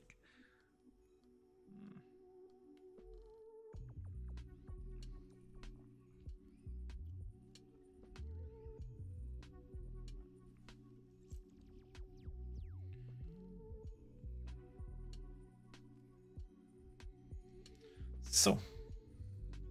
Noch mehr Teile. Aber es war eine sehr amüsante und lustige Zeit gewesen. Zwischendurch natürlich auch an den Viertagen gearbeitet. Ich glaube sogar an Weihnachten oder so. Und da Leute da oben, lustige Leute an. Die Zeit.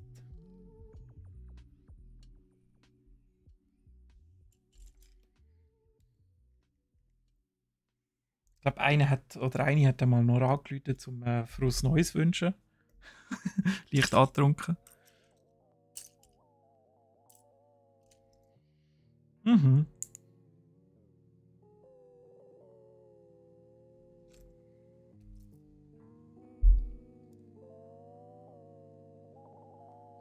Moonbreaker, oh, hast du gezogen? Geil! Ja, es geht noch ein bisschen, erst im Februar leider. Also, es ist ja mega lieb, dass du es vorhast. Aber ja, würde es voll feiern, da im 1 gegen 1. Gegen dich eins zu breaken. Für die, die nicht wissen, was Moonbreaker ist, es ist quasi eine digitale Version von einem Tabletop-Spiel, wo du deine Figuren kannst anmalen kannst, rein digital. Und deine Armee zusammenstellen und dann gegeneinander battlen. Befindet sich aktuell im Early Access, wie so ziemlich alles, was auf Steam rauskommt.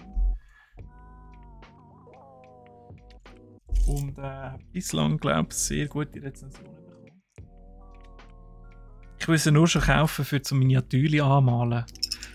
Aber dann denke ich wieder, hey, nein, du hast schon echte Miniaturen, du doch die geschwind anmalen, dann hast du ja wirklich etwas davon. Das ist wieder so eine richtige Timesink.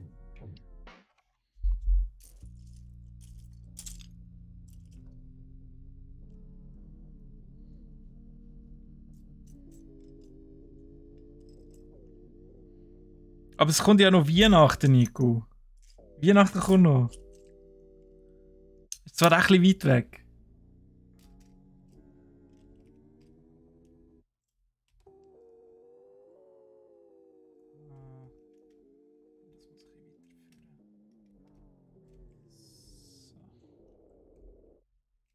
Sehr schön, wie das zusammen hebt. Ja, ich versuche momentan ein bisschen weniger Games zu kaufen. Ich habe mich Anfang des Jahres schon ein bisschen häufig dazu hinreissen lassen. Aber Game ist ja halt auch nicht fertig, oder?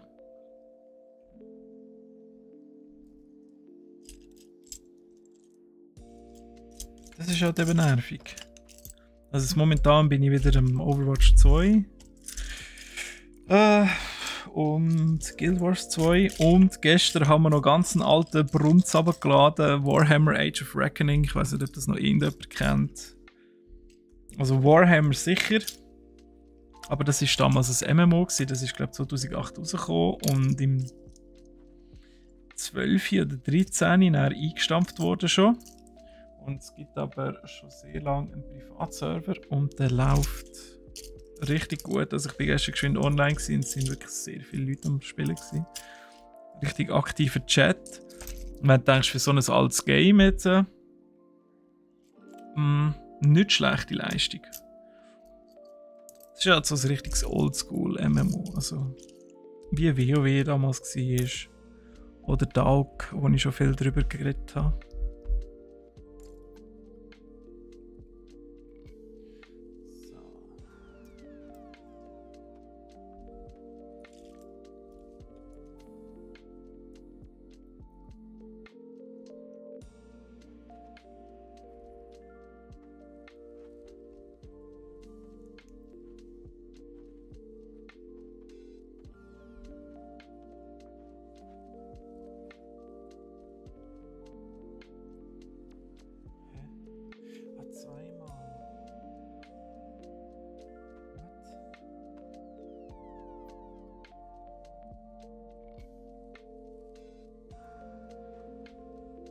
Also wie jetzt? So. Ach so.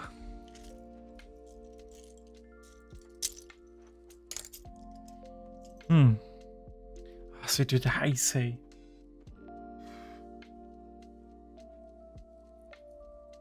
Es ist einfach so ein Bunker hier. Aber ja, man sollte sich auch nicht darüber beschweren. Wenn man denkt, dass man vielleicht bald noch die Heizung runterdrehen müssen. 19 Grad, ist das für euch noch... Ist das für euch machbar, 19 Grad? Ich kann es ja nicht gehen, wenn es zu heiß ist in der Wohnung. Aber ich glaube, 19 ist schon ein bisschen so ein bisschen unterhalb von der Comfort Zone. Ich finde so 20 finde ich gut. Kannst du wohl rein? Ja, und im Schlafzimmer sicher einfach so kalt wie es geht. Sonst kannst du ja nicht schlafen.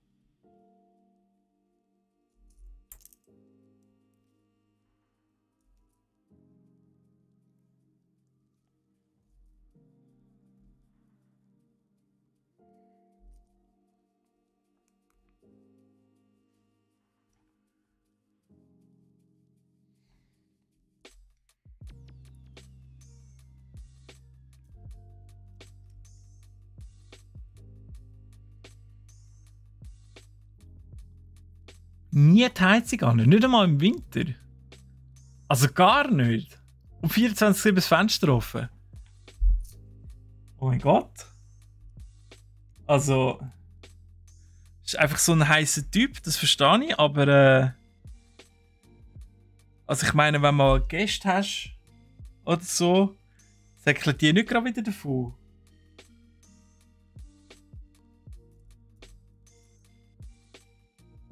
Also gar nie heizen. Also ich meine, natürlich haben auf der Welt nicht alle den Luxus, wo wir haben, ja. Ist ja auch sehr nobel, dass du quasi mit dem Energie sparen. Als Wikinger hast du nicht gehabt. Okay, ja. So eine gute Erklärung wie jede andere. Gönn ich dir.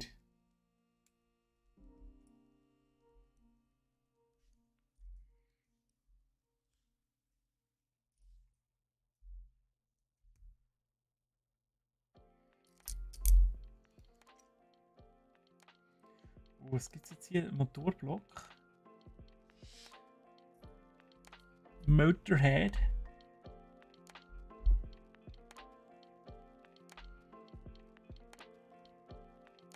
Da braucht man bestimmt ein bisschen Platz da, aus 6 von diesen bauen. Da. Kleine, ja.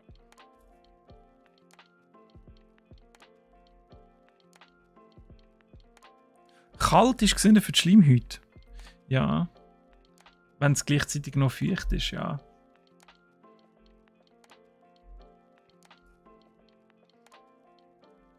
Also ich merke jetzt schon, dass die Luft wieder ein bisschen trockener wird. Also am meisten merke ich es aber an den Händen und in den Augen und am Husten von meiner Frau.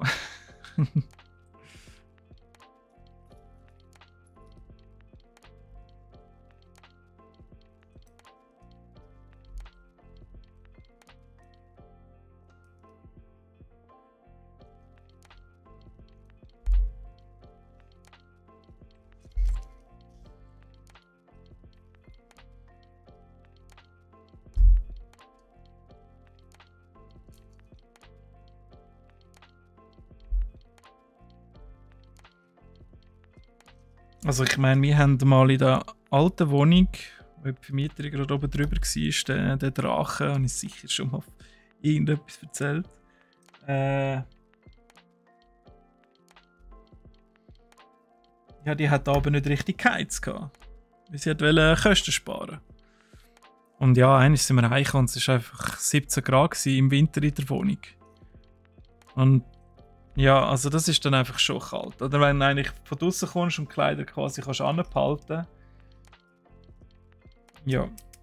Sind dann auch einmal noch vor dem Friedensrichter am Schluss. Irgendwann hat es dann halt gelangt mit dem ganzen Scheissdreck, was er sich geleistet hat die ganze Zeit.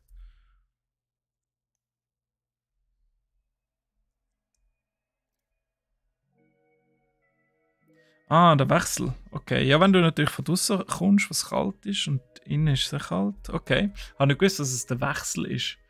Das würde aber erklären, dass wenn du von der Kälte in die Wärme kommst, dass es aber so in der Nase reinzwickt. Du hast nicht die Schleimhäute durchdrehen. Das macht Sinn. Wieder etwas gelernt heute. Sehr ein lehrreicher Tag.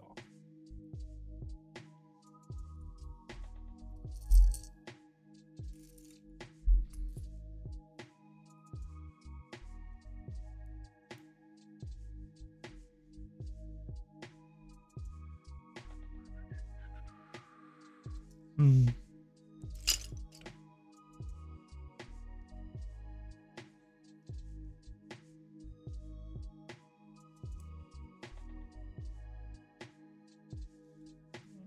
Zuerst noch etwas anderes zusammenbauen.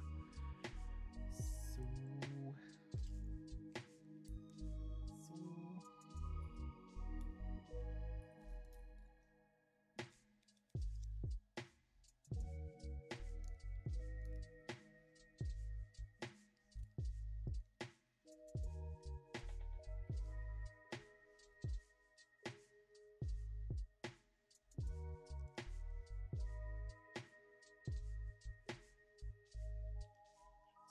Ah, das ist wieder der kurz.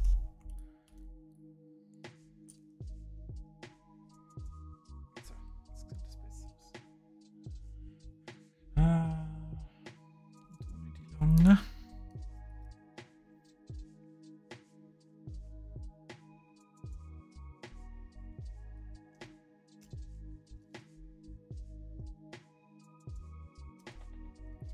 Ah, jetzt haben wir 20 vor, hä? Ich glaube, wir schaffen nicht einmal die ersten 2 Sektoren.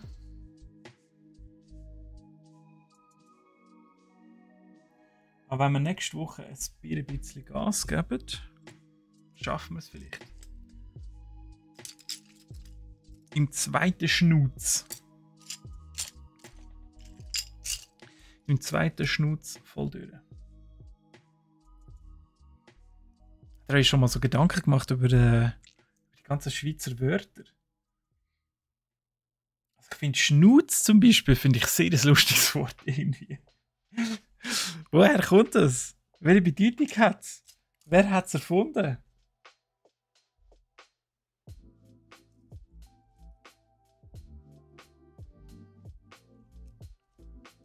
Oh Gott, das ist ja wieder richtig beschissen.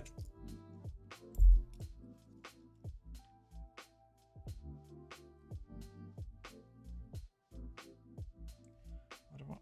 Ach, das da. So.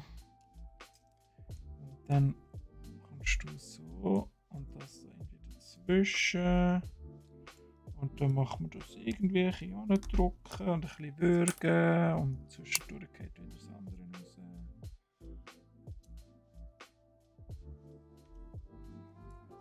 Ja. Fantastisch. Okay. Hey, jetzt geh doch nicht die ganze Zeit raus.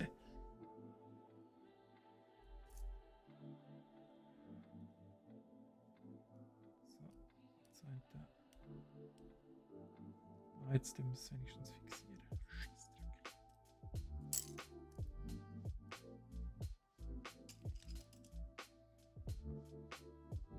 Ah, das muss noch genau ausgerichtet sein. Okay.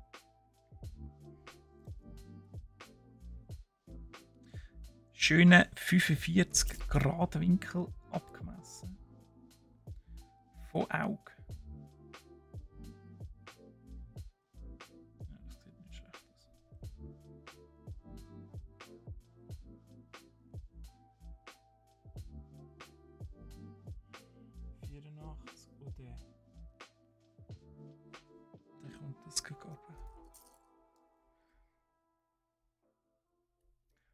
Richtige Herausforderung da.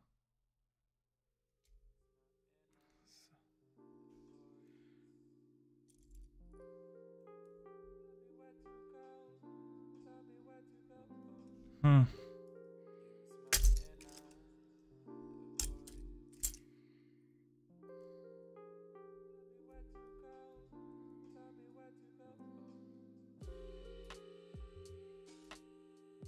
Ich muss glaube ich ein bisschen das Fenster aufmachen. Hey.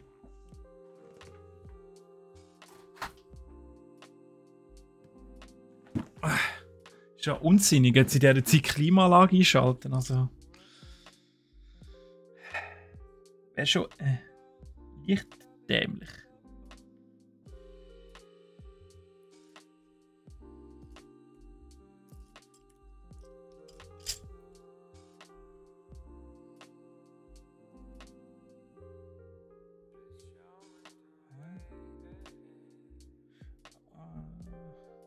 Gibt es noch Unterschiede? Gibt es noch welche mit Kreuzchen am Ende? Und welche nur mit Rundumeli?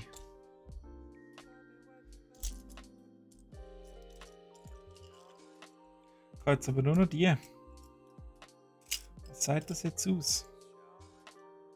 Dass ich etwas Falsches verbaut habe? Nein, nein, nein, nein. Nein, nein, nein, nein. Oder? Das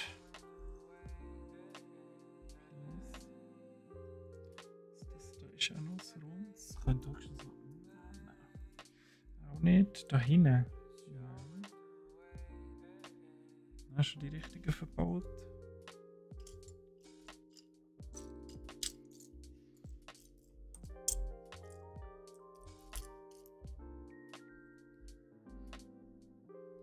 Sollen wir schauen, ob die Scheibe anläuft? Ob es schon so stickig ist, dass die Scheibe anläuft?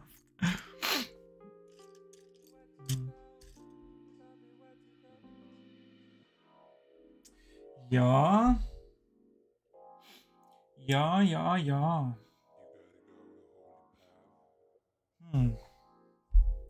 Beunruhigt mich jetzt gerade ein bisschen. Also entweder sehe ich das Teil wirklich nicht oder ich habe es tatsächlich falsch verbaut.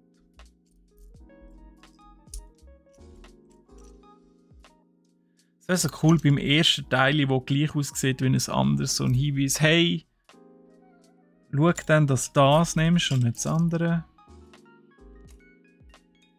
Für so die ganzen Noobs wie mich. Ja, das sieht doch weiter aus. Jetzt muss ich mal schauen. Ob man es falsch verbaut. Ja, haben wir. Das ist schon. Zum Glück nicht weit müssen suchen.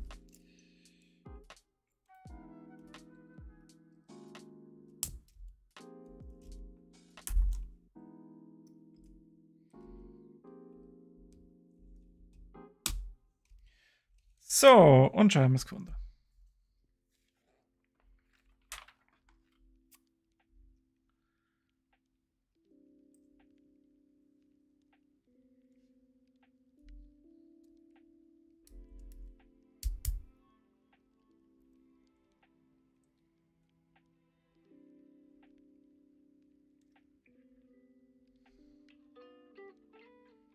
Ich bin mega gespannt, dass sich da am Schluss alles bewegt. Da bewegt sich richtig in Haufen.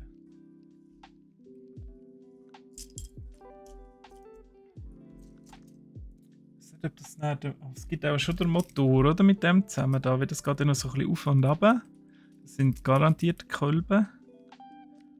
Dann irgendwie noch so da drüber oder so.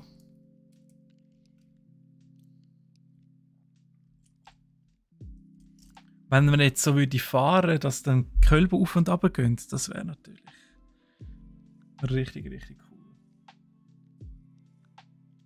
Jetzt brauche ich nochmal so ein graues kleines.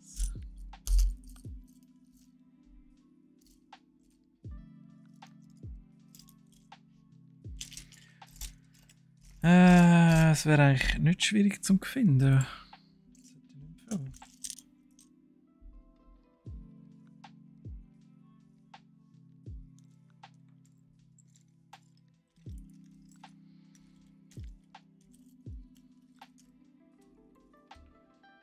Das hätte ich nicht empfehlen. Da.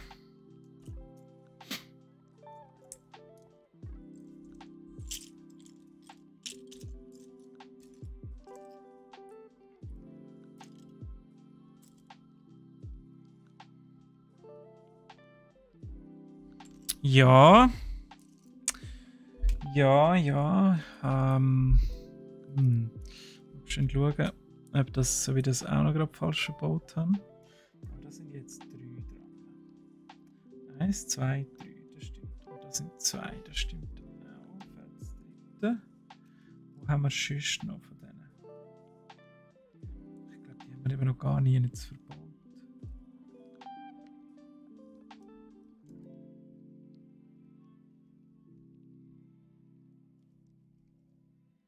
Nein. Haben wir nicht. Also sehe ich es wirklich einfach nicht.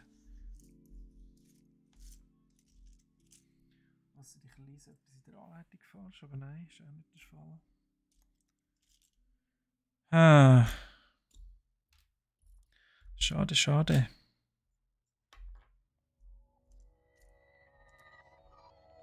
Einfach nochmal so eins. Also das Graue. Mit Sternchen auf beiden Seiten. Das suchen wir jetzt noch gerade. Wie das kommt er da vorne an. Und da ist es auch schon. Man muss es nur ausrufen, wie damals. Wie hat das geheißen? Spielparadies. Quasi dein Kind ausrufen. Das kommt so.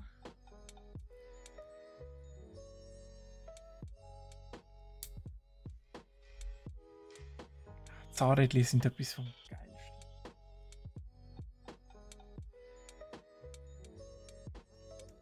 Finde ich einfach geil. Wie du weißt, es greift hier in etwas rein. Es läuft nach etwas.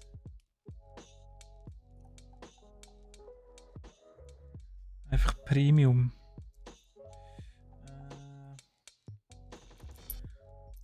So ein schwarzer Anker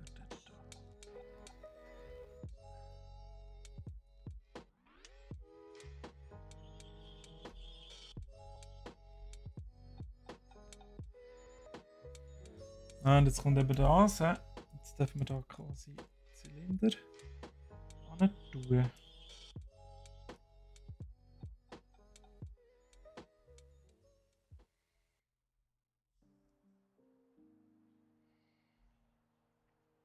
Das kann jetzt aber nicht sein. Und zwar, weil da die falschen grauen Teile dran sind.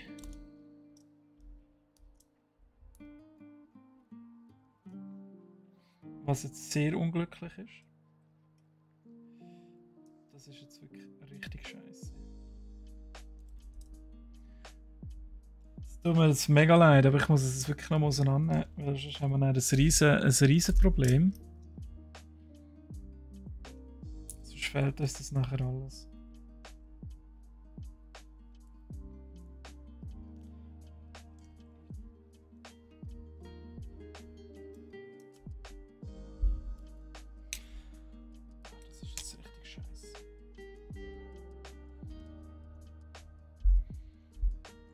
Aber kannst du den Zylinder nicht fixieren?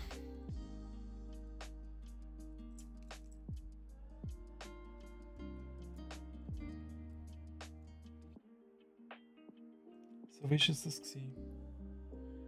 Oh, Scheiße. Das soll ich wirklich voll vergeben. Ich glaube, das ist sogar genug gewesen, oder? Mach ich zurück. Und das da schnell so gut ab.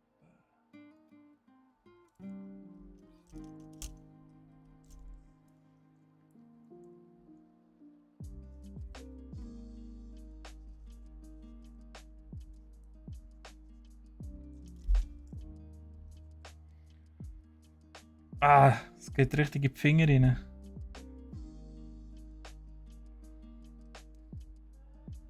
So, okay.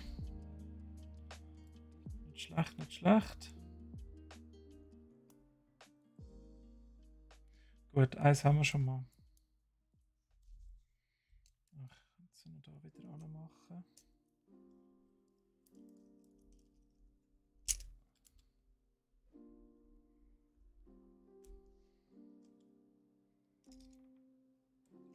Dass ich das nicht abzählt habe, ist schon wieder nervig. Schnell schauen. So. Wenigstens geht sie einem Schnutz durch.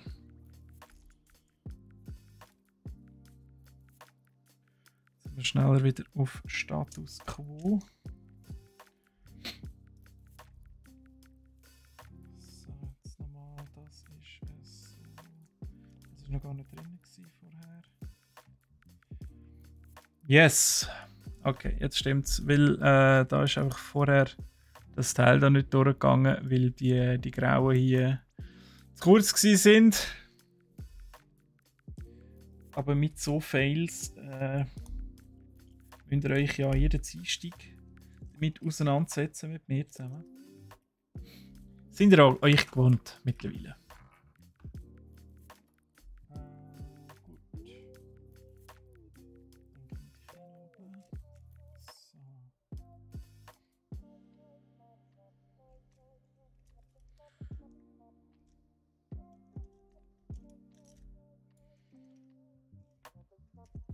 Es gibt einen Riesenmotor. Das Teil wird glaube ich, gigantisch. Hey.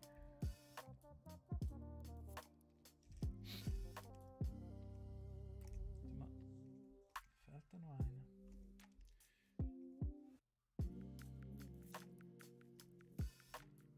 Da fehlt noch einer. Bevor wir nochmal den gleichen Fehler machen. So. Und jetzt aber, oder? Yes.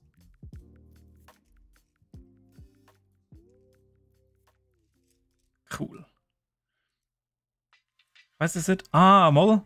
Da die Teile da unten, die werden dann die einzeln aufgedruckt. Also man sieht es hier schon ein bisschen. Wenn ich da so mache, so drehe, dass die nachher noch raufgehen. Ist geil. Also das ist echt cool gemacht. Und da auf der Gegenseite natürlich auch.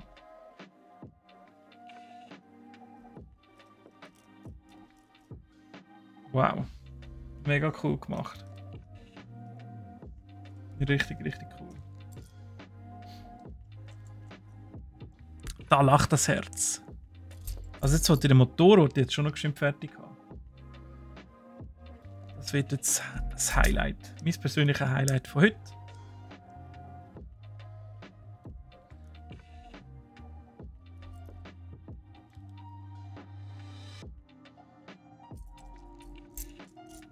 Jetzt hat es auch ein bisschen weniger Teile, und wenn ich nicht noch zu viel falsch zusammenbauen, sollte das einfach gut klappen.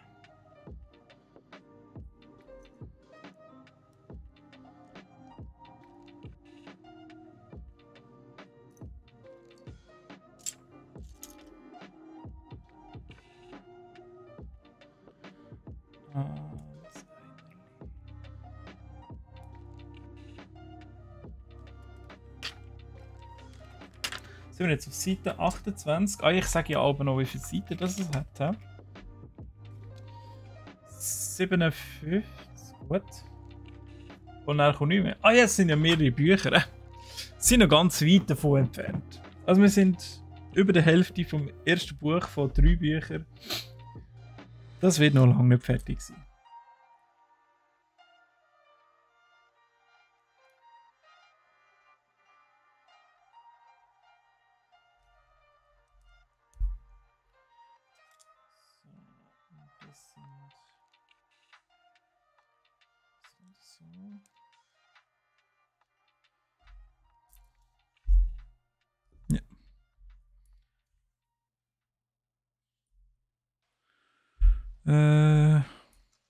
Schwarz abmessen. Jo.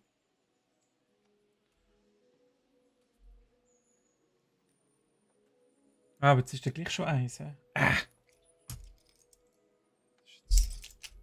Richtig doofes Timing. Ich wollte jetzt eigentlich den Motor schon noch fertig machen. Ich tue mal geschwind für den Spienzeln, ob es noch lang geht.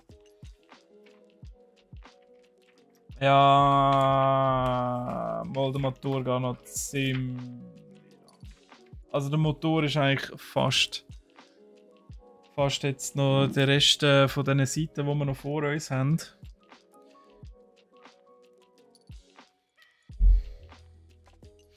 Also würde ich fast sagen, ich schaue jetzt mal noch geschwind. Da hinten Da gibt es nachher einen guten Teil, den wir abschließen können. Yes. Dann machen wir das nachher dort hin. So, noch ganz ein bisschen länger wie normal. Aber dafür haben wir nachher einen einfacheren Einstieg nächstes Mal.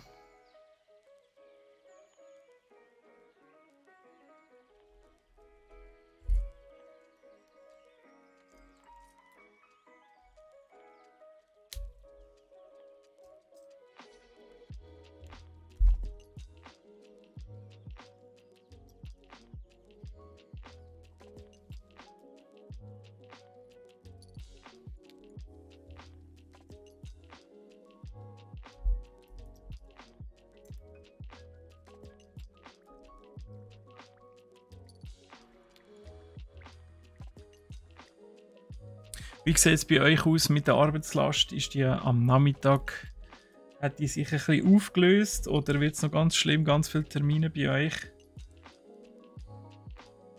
Haben wir schon noch eine Schwette, die ich muss erledigen muss. Ich will dann nicht damit fertig werden.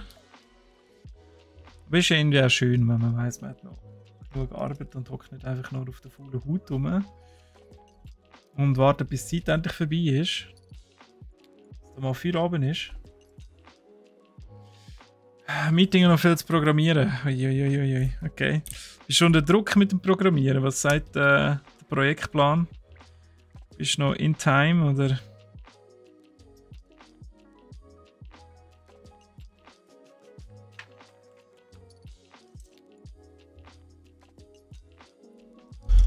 Da ist noch Termin mit RAW und FS22. Ah, da beneide ich dich. Sagst du einen Gruß?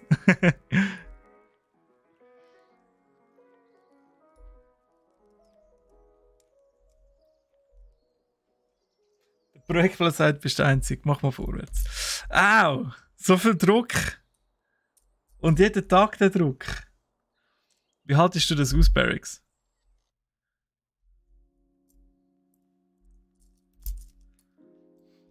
Du bist der Einzige, der daran arbeitet. Ah, das ist bitter. Richtig bitter.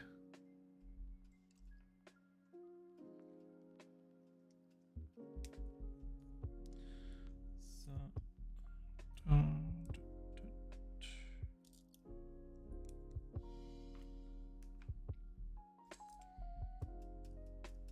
Jetzt nochmal dasselbe Spiel auf die andere Seite. Können wir es dann, glaube ich, nachher gerade zusammenfügen.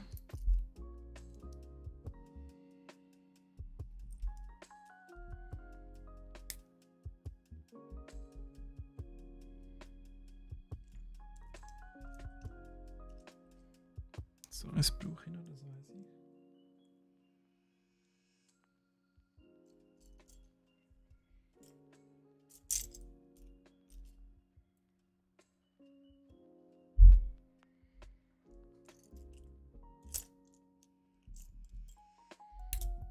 So, ich mache noch schön dazu.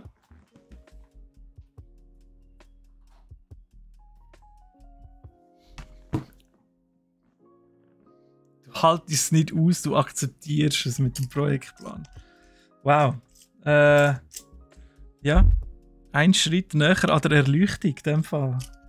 Gut für dich.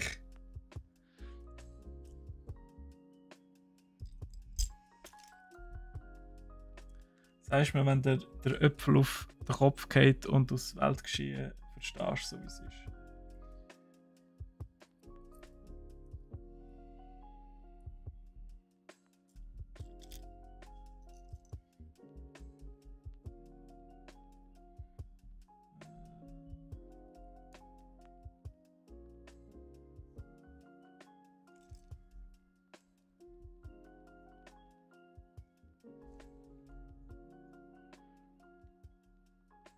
Sieht gleich aus. Okay, ab geht's. Einmal zusammenbauen. Was ist das Rote da dazwischen?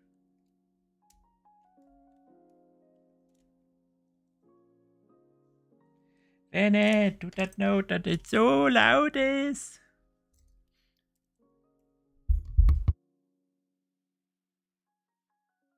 Das ist überraschend gekommen.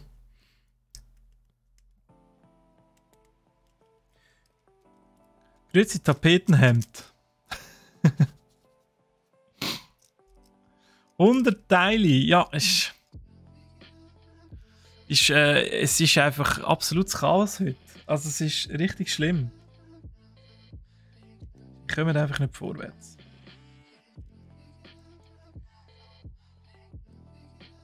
Okay, also das ist...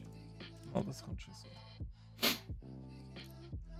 Und dann kommt das lustige Teil irgendwie so da. Und das andere... wahrscheinlich auch so.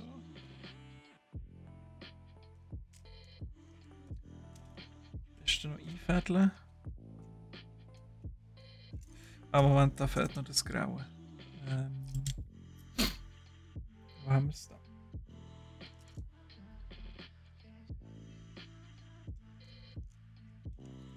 So, jetzt passt das gut zusammen. Und jetzt noch irgendetwas kurz zum Fixieren von dem Ganzen. Ja, jetzt bauen wir da noch kurz die Schläuche da oben durch. Und dann haben wir es dann auch. Zumindest für heute.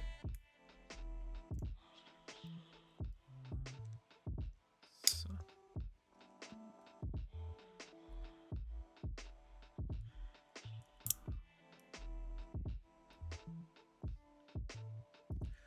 Jetzt geht es nämlich an die Dekoration ein bisschen. Das nehme ich gerne. Da wird es so ein bisschen lebendig.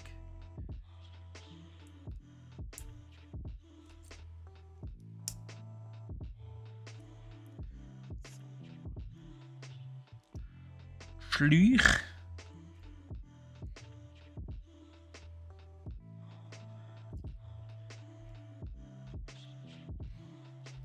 Ich weiß gar nicht, was das ist.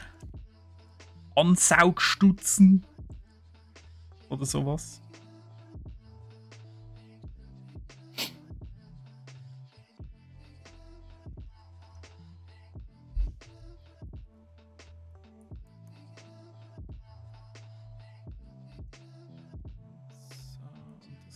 Vorne.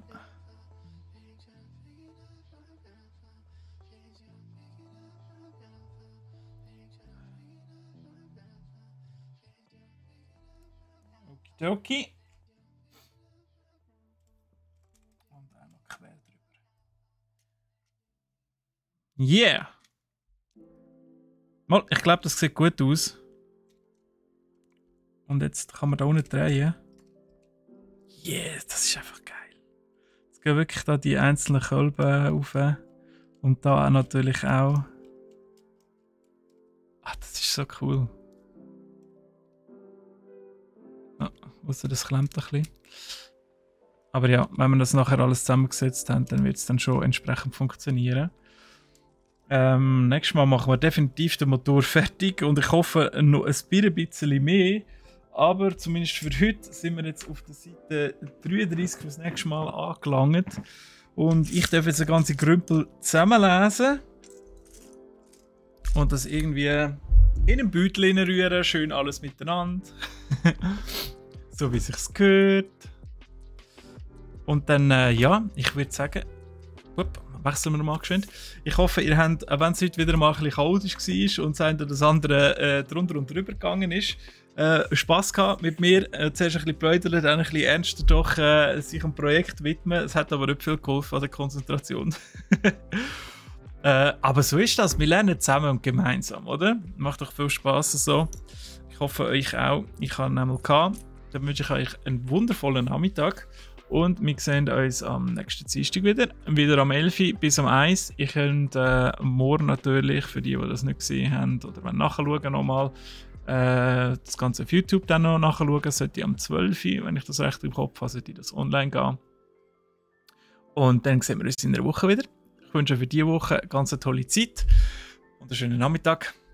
Und bis bald. Habt es gut. Tschüss miteinander.